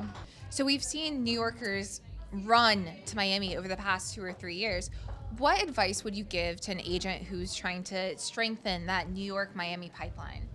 Well, something really important, we need to understand that we have a lot of people that, yes, have purchased properties in Miami, but we also see some of them that they do keep their properties in New York. So like I said, New York and Miami now have become neighbors, and it's like you get in the plane, in 3 hours you're in Miami or in New York, and it's really working quite well. I see everybody not deciding New York or Miami. You don't need to decide. You don't need to compromise. You can have both of them. So for all of the agents that are in the real estate market, know your markets, both of them. But it's not about Miami or New York. Both of them work very well together. So you are getting an incredible award tonight, and a lot of agents wish to be in your spot in 5, 10, 15 years. What are some pieces of advice that you would give to those younger agents who would strive to be where you're at? Well, number one, remember that this business is a business about people. I encourage you that you polish every area of yourself and become very good at understanding your clients. Because most people think this business is about real estate, concrete, and that's when you begin to lose the business. So my recommendation really is to read every self-help book you can find, including How to Win Friends and Influence People, and go to my Instagram, Adriana Vargas Age, and you have like 50 books there that I definitely believe that can help you, because this business is about people, and you need to understand your business, your market, but remember, your client is really the most important person. Also, consistency. And social media today has become the number one go-to, when we have a property in the market. So I definitely think that you need to do it all. You need to do everything. If you don't have every social media outlet opened, you're playing real estate. I do real estate. So what are some pieces of advice you'd give to agents who might just be a little bit camera shy? Well, you know what? Let's say that you're camera shy, it's fine, but take every week one different property. And if it's a development, perfect, because you don't need to have a listing, but learn every pre-construction project in your city and use them as your listings. Remember, when we have a pre-construction project, every broker in the city is invited and welcome to sell our project. So if you don't have your listing because you're just new in the business, get to know every project in pre-construction. You said they have incredible renderings, or select the property of the week and visit the property of the week and showcase it. And you don't need to show yourself, but you definitely need to put something interesting. And also something interesting, do not limit yourself to just the $100,000 property, the $1 million property, the $10 million property, because you know what? You never know who is looking at your advertising, and it costs the same amount of money to advertise, no? a $100,000 property and a $10 million property. So just know your market, know your business, do it all, because you need just one client, and that will definitely take you to the next level. But work on yourself. That's really the first step. So you're here tonight with your sons. Yeah, Pierre and Aldo, and I am so grateful that they made it all the way from Miami, to enjoy this moment with me. Thank you. Yes. How would you say being a mom has influenced how your relationships with your clients form? Well, in my case, obviously, as a single mother, is like we are a team, okay? That's really how I can put it. We are a team, and it works amazing. It's like kind of we're roommates sometimes, and they support me, and they understand when mama can't make it because mama has to work, mama has to work weekends, and I am really grateful because they do an amazing job, and believe it or not, they go everywhere with me. They know my clients, my developers, and I think that it is incredible if you give your children the opportunity and involve them in the business at a young age. I mean, you're giving them an incredible gift. So involve them in the business since they're very young. But number one, because they're going to respect and appreciate more what you do, okay? And number two, because throughout life, obviously, they're gonna see this different angle that most of his friends will not be able to see. That is a lovely answer. So I'm going to do one more question. I've been asking New Yorkers what their favorite hotspot was in New York City, but you're not a New Yorker. You're from Miami. I can answer that. Oh, you can answer it. Absolutely. Okay, I was going to also say, what is your what spot would you recommend New Yorkers visit in Miami that people may not know about? In Miami? Yeah. Well, of course, I cannot be. That's a difficult question because you know what? My favorite place for myself is Vizcaya Gardens, okay? Sometimes when I just want to be alone and just relax, obviously our lives are intense, I go to the Vizcaya Gardens and I just look at the bay and breathe it in, walk in the gardens, But obviously the Aqualina, if you go to South Florida, you need to come to the Estates at Aqualina, the Aqualina Hotel and Residences. By the way, we won the #1 hotel in the entire USA for 2023 and also the #1 resort in the entire country for 2023. So those are two very important awards. So you need to know why the Aqualina is the finest residence ever built in the state of Florida, and you're invited. So find me on Instagram, Adriana Vargas 8, and send me a little message and come and take a tour. Well, thank you so much, and I'll let you get back to all the fun we're having tonight. Bye. Hey everyone, I'm Madison Sutton, aka the NYC agent, and today I'm here with Abraham Yehuda. Sean Yehuda. And Jonathan Yehuda. And? It's a family business, and it's named after you in Madison Avenue. We're opening a new showroom, Madison at Madison, 165 Madison. We're going to do custom window treatment, motorized shades, kitchen and vanity and remodeling. So, being in the industry and being a family and generational business, how have you seen trends change over the years in terms of remodeling? And do you see anything coming hard in 23, 24, 25? We are coming hard in 23. Very hard. Well, we do a lot of window treatments and a lot of motorized stuff, and I see a lot more home automation starting to come in, so where the whole house is kind of smart, and you're having everything kind of integrate with one kind of system. So we've definitely seen a big shift in more smart home things as opposed to even a few years ago compared to now. It's night and day difference how much people are now gearing towards that. And what would you say is the biggest misconception about remodeling? That it's difficult. If you have the right person to do work with, it's actually very, very easy and very convenient. Our company, Glamour Decorating, we make the process super easy from A to Z. We hold your hand through the entire process. We want to give you the best service possible and make sure that we're the one contractor that you actually love. Ooh, that's a great answer. You got to choose the right company. That's how it starts, the right way. What are some of the dangers of choosing the wrong company? Well, if you're not choosing us, it's already danger. There are people that are not licensed, not experienced. They're here for the quick buck, not a name, not building up. Also, not caring for people. You got to care for what you do. You have to love what you do. The moment it's there, then it's easy. And so you just talked a lot about care. What would you say is the philosophy of your family's business? That it's like an old school business. We try to treat people like you treat yourself. So it's easy to give a good service. It's difficult to give a bad service. So it's easy to treat people right the way you want to be treated. So everything is easy, and everything is in the house. So manufacturing, I'm not depending on nobody. So it's all in us. So we do a great job, so the customer is happy. And what would you say is the guilty pleasure renovation in your own homes?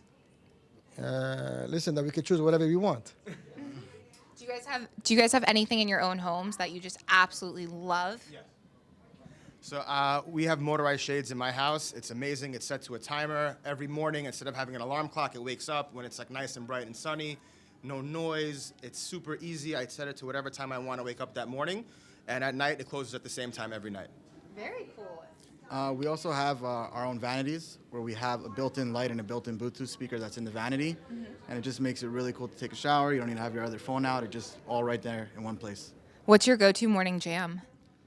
I would say anything Drake related. We can get going with that. And what's yours? Well, we have amazing refrigerator in the house, like wine cooler. We have soft drinks, so everything is like really nice. We remodeled the whole house, so it's like when you go inside the house, what the best feature that you feel good, that you're happy. It's like your place to be happy. That's the special feature I have. All right, well, I love that. Well, thank you guys so much for doing an interview, and I hope you enjoy the Red Awards. Thank you. We're going to invite you for the great opening, so Madison is going to open Madison. I'm more than happy for No, that. I'm serious. Thank you. Thank you. Thank you so much. I am here with the Ryan Serhant of Serhant. Ryan, what brings you here tonight? I am here in support of two amazing Serhant agents who are winning awards. Jessica Markowski, who I think is winning Social Media Real Estate Broker of the Year, and David Fernandez, who's winning New Development Broker of the Year. What's it like for you to have people who are working with you get these awards and be recognized? It is so weird. It's awesome though. It's exactly what I set out to do, but 2 years ago, it would have been me up there on stage, but now I like having agents that work with me, and I come and I get to support them, and it's super cool, very exciting. Are you a little jealous? No, I've won all the awards. I'm out there. I tell everyone that works with me, I'm here to allow you to build your brand using my brand. I don't need any more, magazines or press or anything. Have it be all about them. That's amazing. It's great to have you here tonight, Ryan. I'm here with Bob Knackle, the Master of Ceremonies for the Red Awards. Bob, how many times have you hosted this award ceremony? I think this is number 3 for me. But I have to tell you, I'm so excited. This is such a great night. Everybody has a lot of fun. You see a lot of people you may not have seen in a while. And to catch up with everybody, talk about real estate, recognize people for their great accomplishments. It's just a fantastic night. As such a veteran of the industry who's achieved so many amazing milestones in your career, what does it mean to you to be able to recognize other emerging leaders in real estate? Oh, I think it's fantastic. And it's not just emerging leaders. It's some people are getting Lifetime Achievement Awards, which is fantastic because they've been doing it a really long time.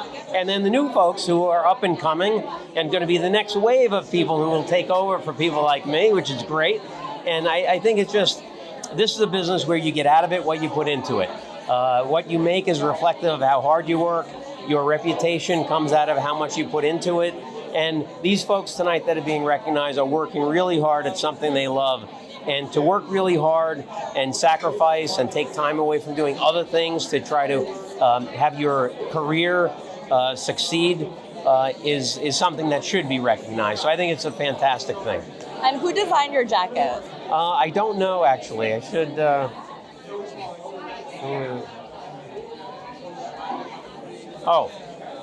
Stefano Ricci, which I actually saw this in the window on Park Avenue. It was a little 2-story building Stefano Ricci was in, I think 407 Park. And I mentioned to my wife that I really loved the jacket. And the next thing I know, for my next birthday or Christmas, whatever it was, I got the jacket. So I owe it to my wife, Cynthia. She was kind enough to get this for me because I mentioned I saw it in the window and it looked nice. So. I thought you were going to say you sold the building, but this is better. I wish I did. I wish I did. Okay, great to see you, Bob. Enjoy the night. Great to see you, too. Have a great time. I'm here with Shauna Lay, partner of APT 212. Shauna is up for Most Influential Broker in New York. Shauna, what does this award mean to you? This award truly means so much to me because it was an award that was voted, and the amount of support that I had from not only people in New York but also people in Hawaii was tremendous and overwhelming. And given that I am a minority in business and also a female, I think that what I represent is so much on what is happening and going on right now that I am truly honored to be a representative of that. Why do you think that you were nominated for this award? I think that I was nominated for this award because I have a really big social media presence, but also because of the fact that I have been in New York working my tail off for the past 13 years. I moved here and I didn't know anybody, and I built my business from the ground up. And I think that that has made a really big impact in our residential real estate industry in general. And it's one thing to be born into a family of wealth where you start on third base. It's another thing to move into the most competitive city and to really make a name for yourself. And that's what I've done. How many followers do you have? I have probably close to 90,000, I think. Yeah. Amazing. Well, Shauna, congratulations. Well deserved. And it's an honor to have you here with us tonight. Thank you so much. I'm here with Nazar Nazarov. Nazar, welcome to the Red Awards. How many times have you been here? This is, I think, my third time being at the awards. Someone's a good friend, and we're always here to support him. What does it mean for you to be invited back here each year? I think this is a tremendous event for the real estate industry, where we can network with our peers, learn different strategies, and understand the marketplace on a more personal level than what we're accustomed to these days, which is more digital. And I think it's just a tremendous event and testament to the real estate industry in New York. What do you think is different this year about all the other years you've attended the Red Awards? I think what Selman does a great job is accumulating different people to come to these events. It's never the same faces that are being awarded or even come by. He knows exactly how to cultivate the right event and have different people show up, which is always an amazing thing. You're getting a variety of different ideas and strategies in real estate in general. Have a great time. Thank you so much. Thank you for meeting. Nice to meet you. I am with the Italian Alex Carini of the Carini Group, who is up for the International Broker of the Year award. Alex, what does this award mean to you? It's a whole story coming full circle. I came from Italy 12 years ago with $3,000 in my pocket and knowing no one in New York City. And now I own a brokerage, and we just were top 5 residential broker in New York in March with 2 deals on the Ocean Report. So I'm blessed, and it's a good testament that hard work pays off. What's your favorite deal that you worked on? Last one we sold 69th Street between 5th and Madison. It was number 2 highest deal in New York. It was a 30-foot wide. And the asking price was $26.5 million recently. And then we did a deal 35 Hudson Yards, also on the Ocean Report 4 months ago. So in this market that is a little bit dry with high deals, we're very fortunate working with International Capital. Amazing. Congratulations. It's great to have you. Thank you. Okay. Have a great night. I'm here with Richie Zav of Diamond Dev Group. At 28 years old, he is up for the Young Developer of the Year award. What does that mean to you, Richie? It means a lot. Whether I'm in an older group or a younger group, at 28, I'm just happy to be here. And sorry for my language, kick that ass in the real estate development world.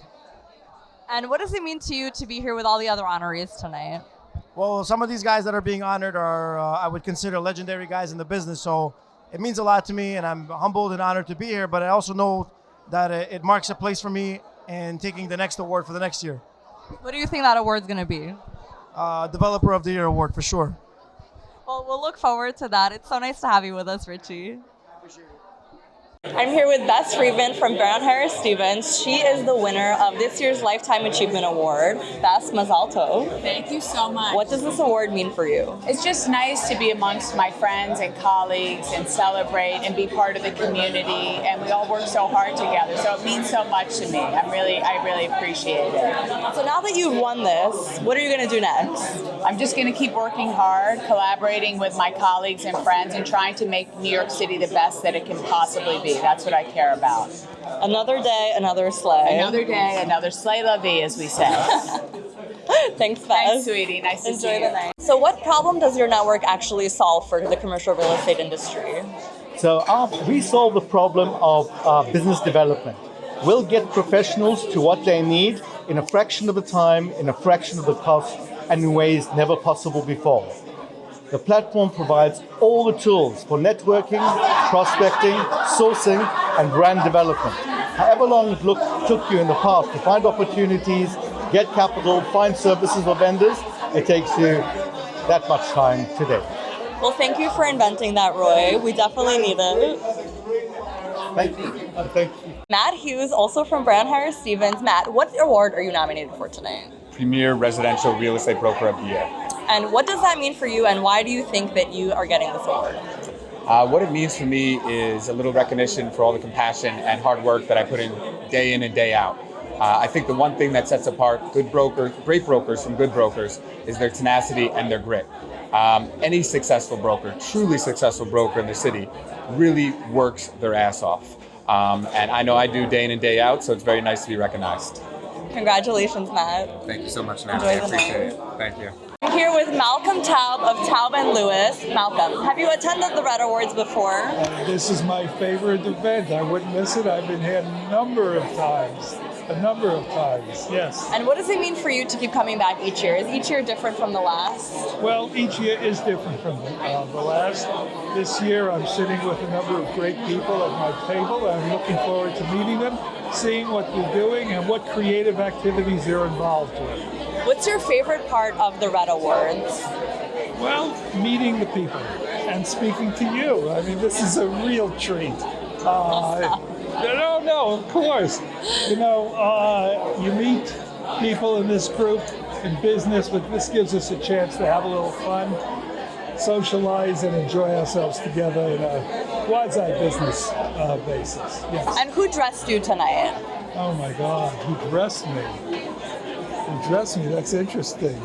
I do my own dressing. Okay. My own dressing. Well, very nice to meet you, Malcolm. Thank you for coming. It's a pleasure, Natalie. I'm here with Roy Abrams of Crescendum. Roy, tell us what you're doing here. We are here to receive an award for the Best Emerging Technology Product for 2023 for PropTech. Mazal Tov. Now tell us what your company does. So we're an AI-enabled professional network for commercial real estate. We aggregate all the professionals, all the vendors, and all the data on one platform. We're effectively the first one-stop shop for commercial real estate in the nation. How many members does your network have? So we're having our launch event next week in New York, actually, for the closed beta. Give us the details for the event.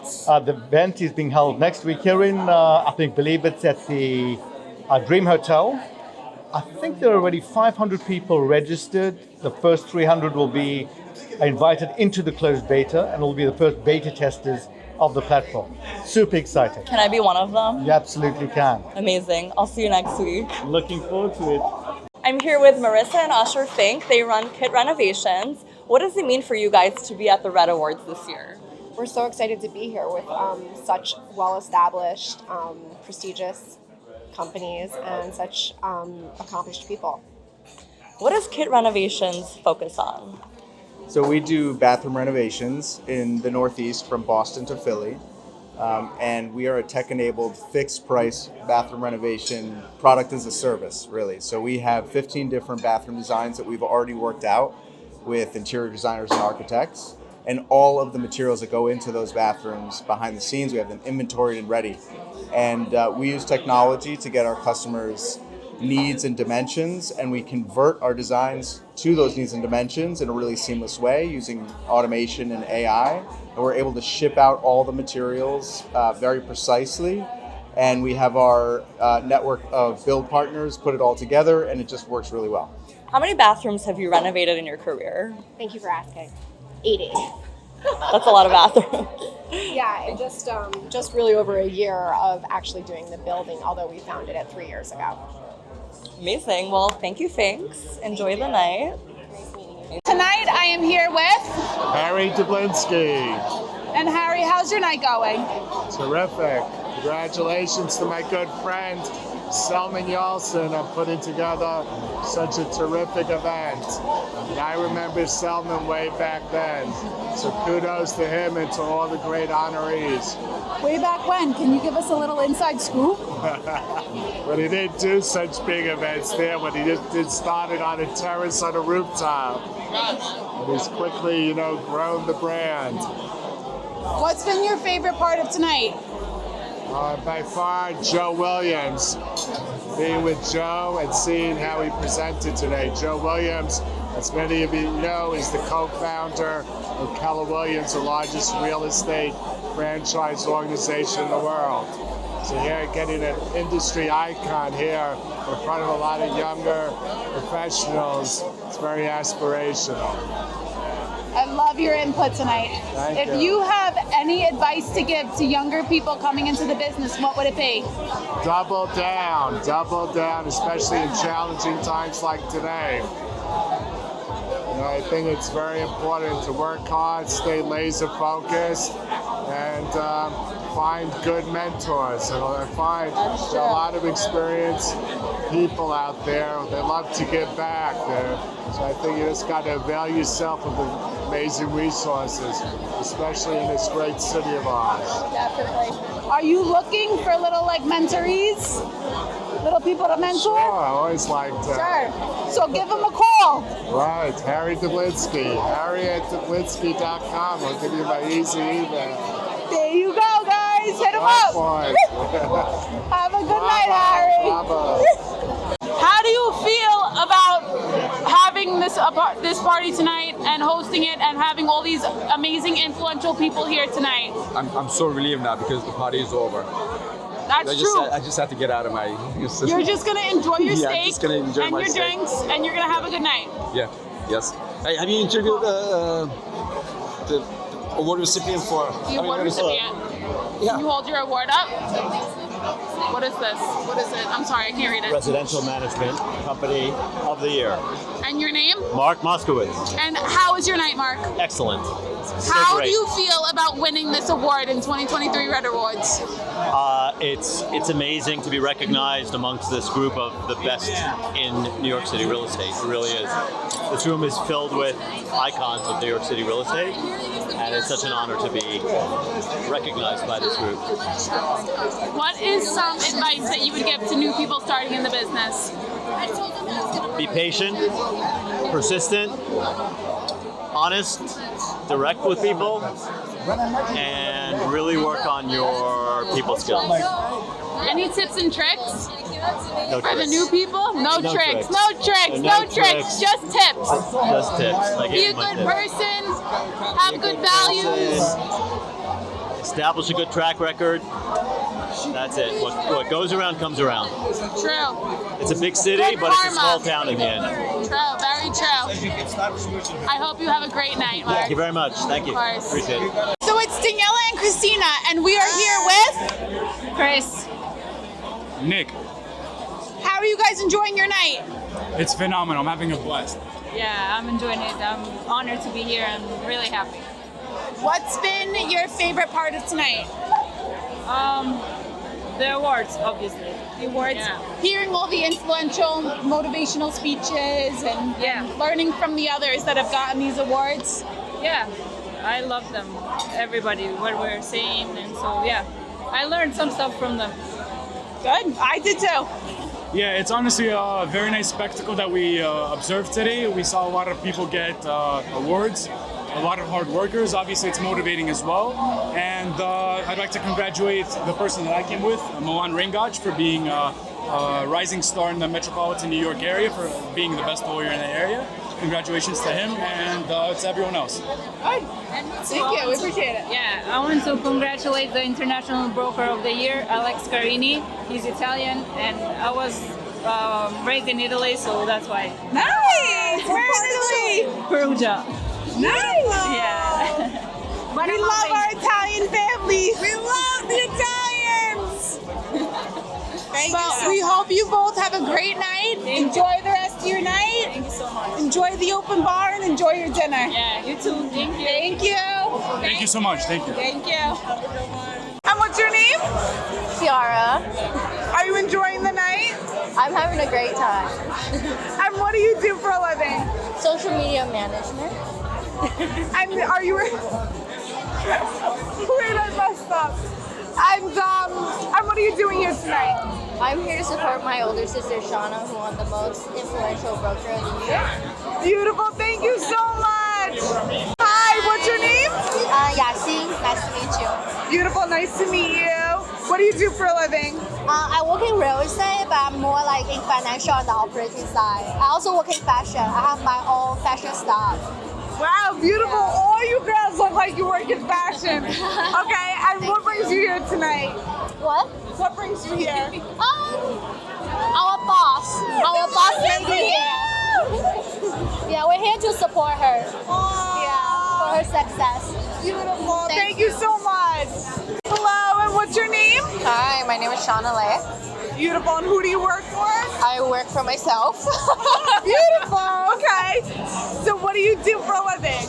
So I am one of the partners of APT 212, and I'm also a luxury real estate broker.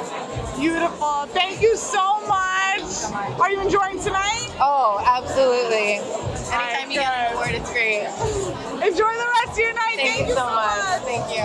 What are your guys' names? I'm Joe Grasso with the Corcoran Group. Alexi Gavrilov with the Corcoran Group. And how are you guys enjoying your night tonight? It's absolutely incredible to be part of this amazing event. All the top heaters here and it's great. It's a great event. Really happy to be here. What's been your favorite part of the night? Appetizers. I'm just kidding. The award ceremony. Seeing all the professionals share their life experiences, and that just gives you inspiration and excitement to be part of this industry.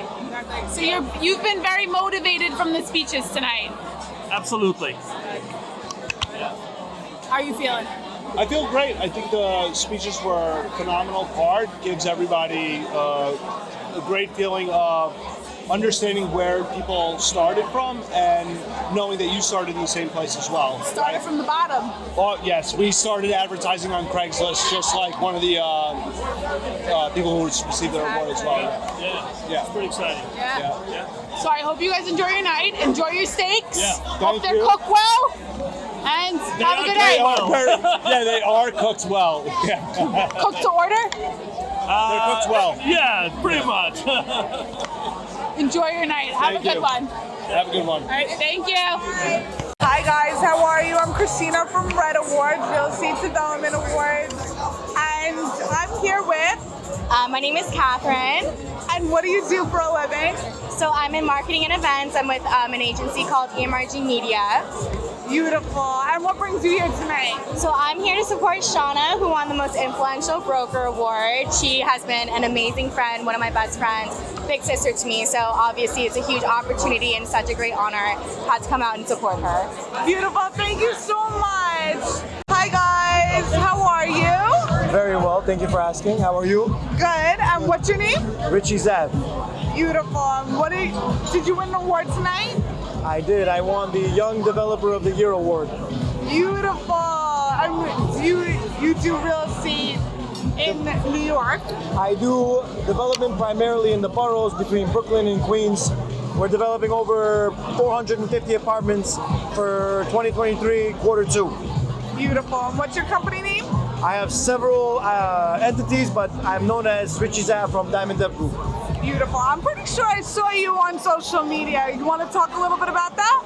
So my social media kind of blew up. We had a video that got like the 2 million views, and Adam Weitzman, Meek Mill, Drake, the New York Giants. I mean, like celebrities, athletes, entertainers are my clients today, and you can go on my Instagram and just type in Meek Mill, and you'll see that we're there.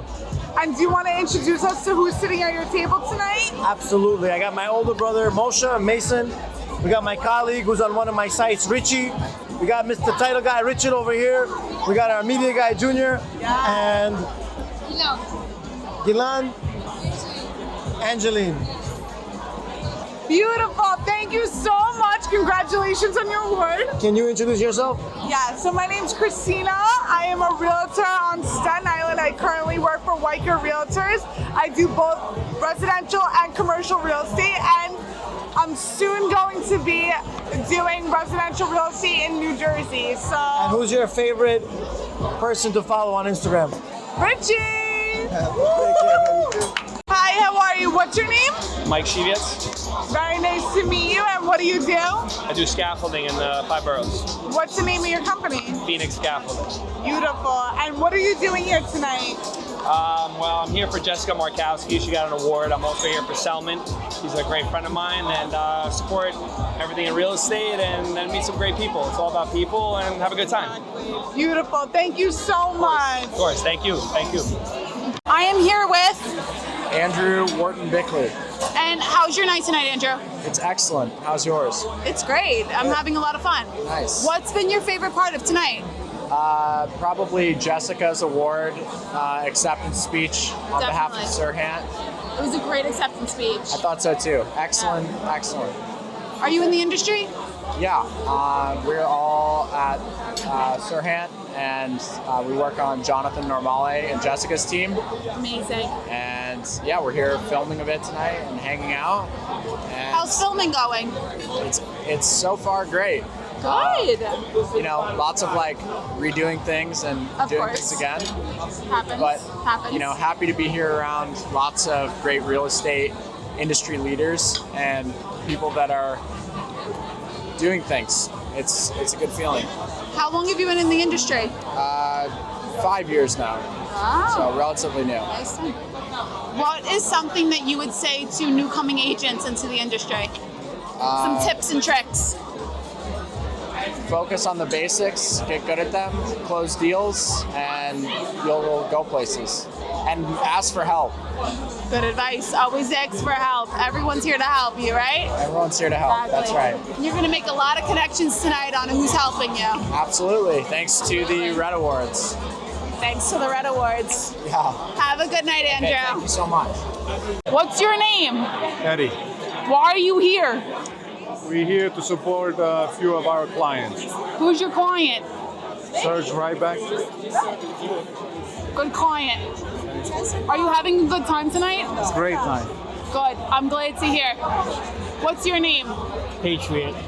Are you having a good time? I'm having a great time. What's been your favorite part of the night tonight? Everybody's speeches. They've really been good. great, right? Yeah, awesome. Very Awesome. motivational. Very motivational. Exactly. Yeah, for sure. You want to do amazing things in the industry because of their speeches. Yeah, it really Exactly. motivates me to do that. Exactly. Well, I hope the two of you have a fantastic night. Thank you. Enjoy your fish. It looks great. Thank you. How are you tonight? I'm magnificent, thank you. Are you? Absolutely. Why are you here? Well, I have a very dear friend. His name is Shari Kanda. I've practiced real estate law for over 40 years.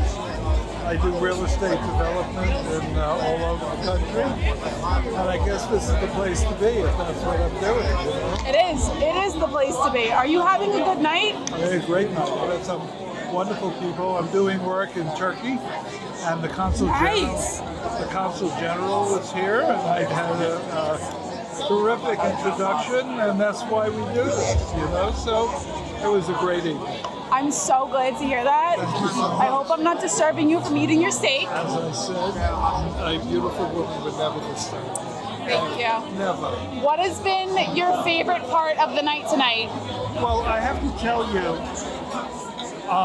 this year, the award winners were really, really interesting, significant people in the field, humble, and you really felt that this group was really attracting the cream of the crop.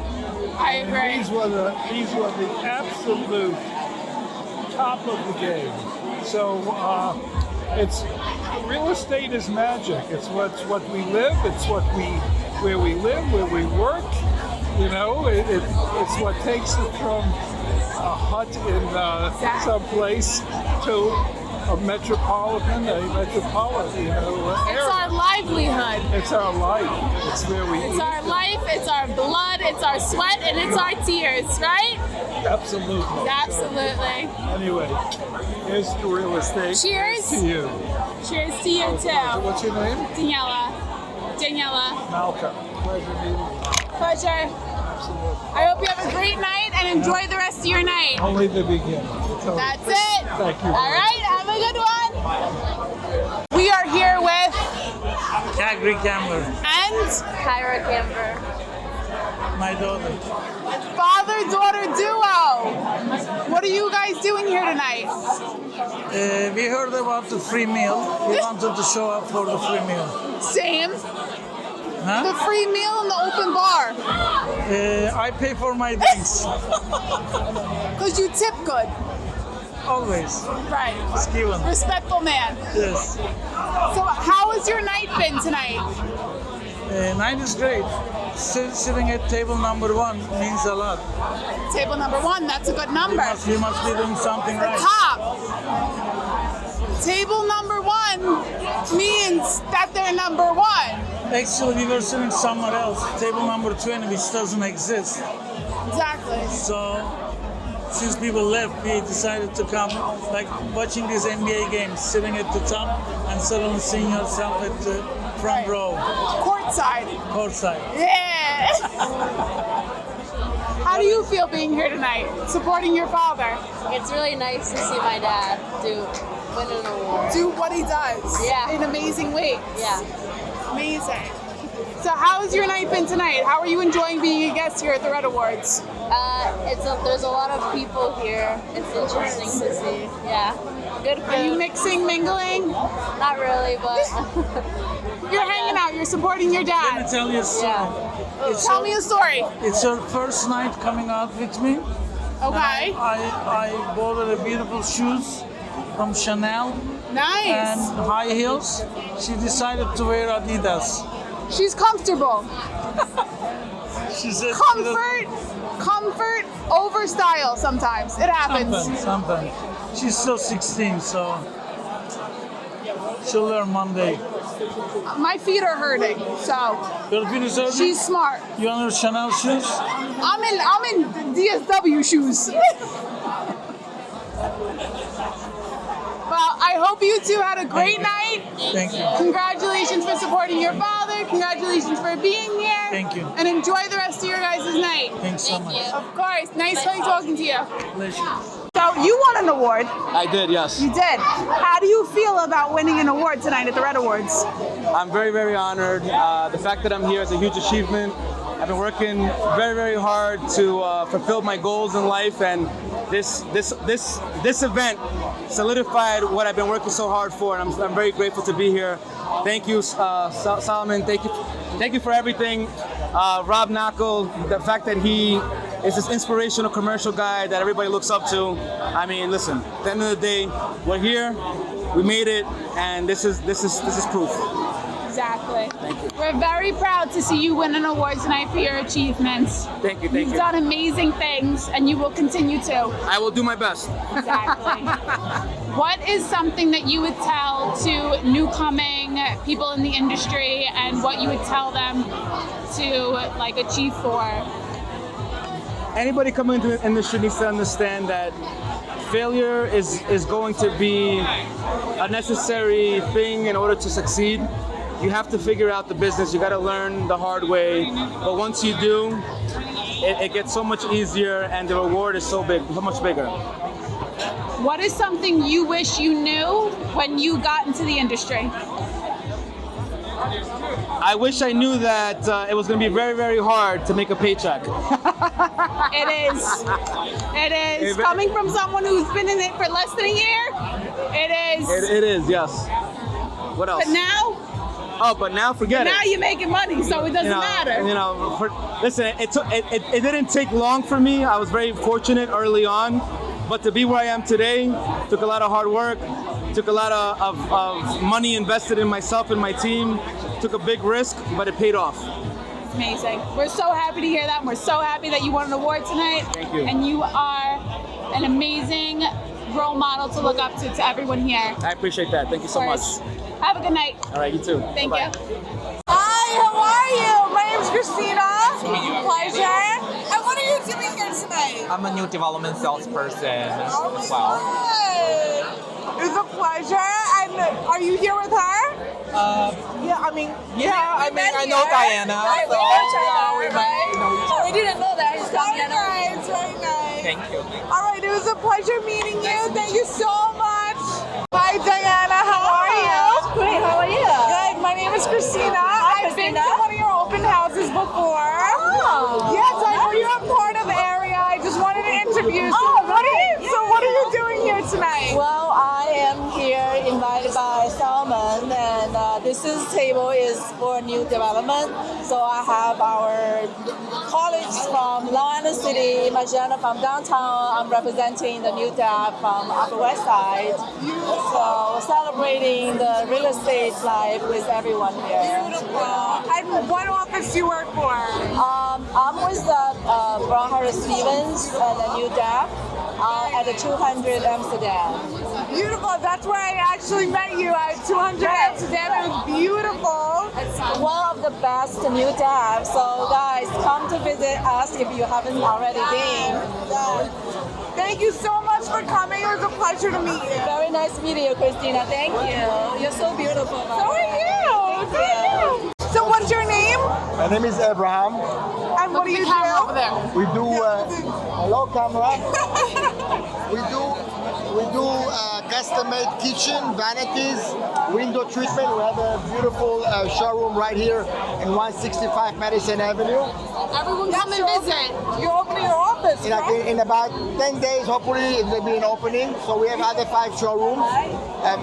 In Mexico, we have our manufacturing of kitchen and vanities.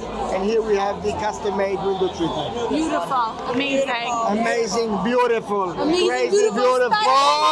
Incredible. Give him a call. Incredible. If you need a new kitchen, give him a call. If you need window treatment, kitchen and bath, you better call me or you're gonna lose. Your windows will be soundproof. Exactly. Bulletproof. Bulletproof, soundproof, windproof, smokeproof, everything. Everything. All the New York City weather, you're gonna handle it, right? Absolutely. Even the fog, I have window treatment for the fog right now. The Canadian forest fire has nothing on him. Absolutely, nothing. My name is Gino. This is Anna. Anna. Anna's here tonight. She's one of the best agents in all of New York City. She's been here for 6 years. Go ahead, Anna. Tell them a little bit about what you do. Where are you from? I'm from Moscow originally, but I came here myself. I didn't speak any English before, so it took some time to build up, relationships with people, learn language. But overall, definitely in real estate, I did a lot of closings, so bank loan closings. Now in the sales, and it's going amazing. Beautiful. Glad to hear. Thank you. And you? What's nice about her is that her background is so diverse. She really understands, the financials with the banking and stuff. So what she's able to bring forward is a little bit different than a lot of the agents that we She's see. a smart woman. Yeah, she's smart, which is nice. She has a keen interest in law as well. And where do you work? I work at Douglas Elliman on the boss teams in sales and in management between Hampton and Manhattan. So I'm studying law right now. So beautiful. All right, thank you. Thank you. You'll see her at the podium next year. Yes. Thank you. Beautiful. Thank you.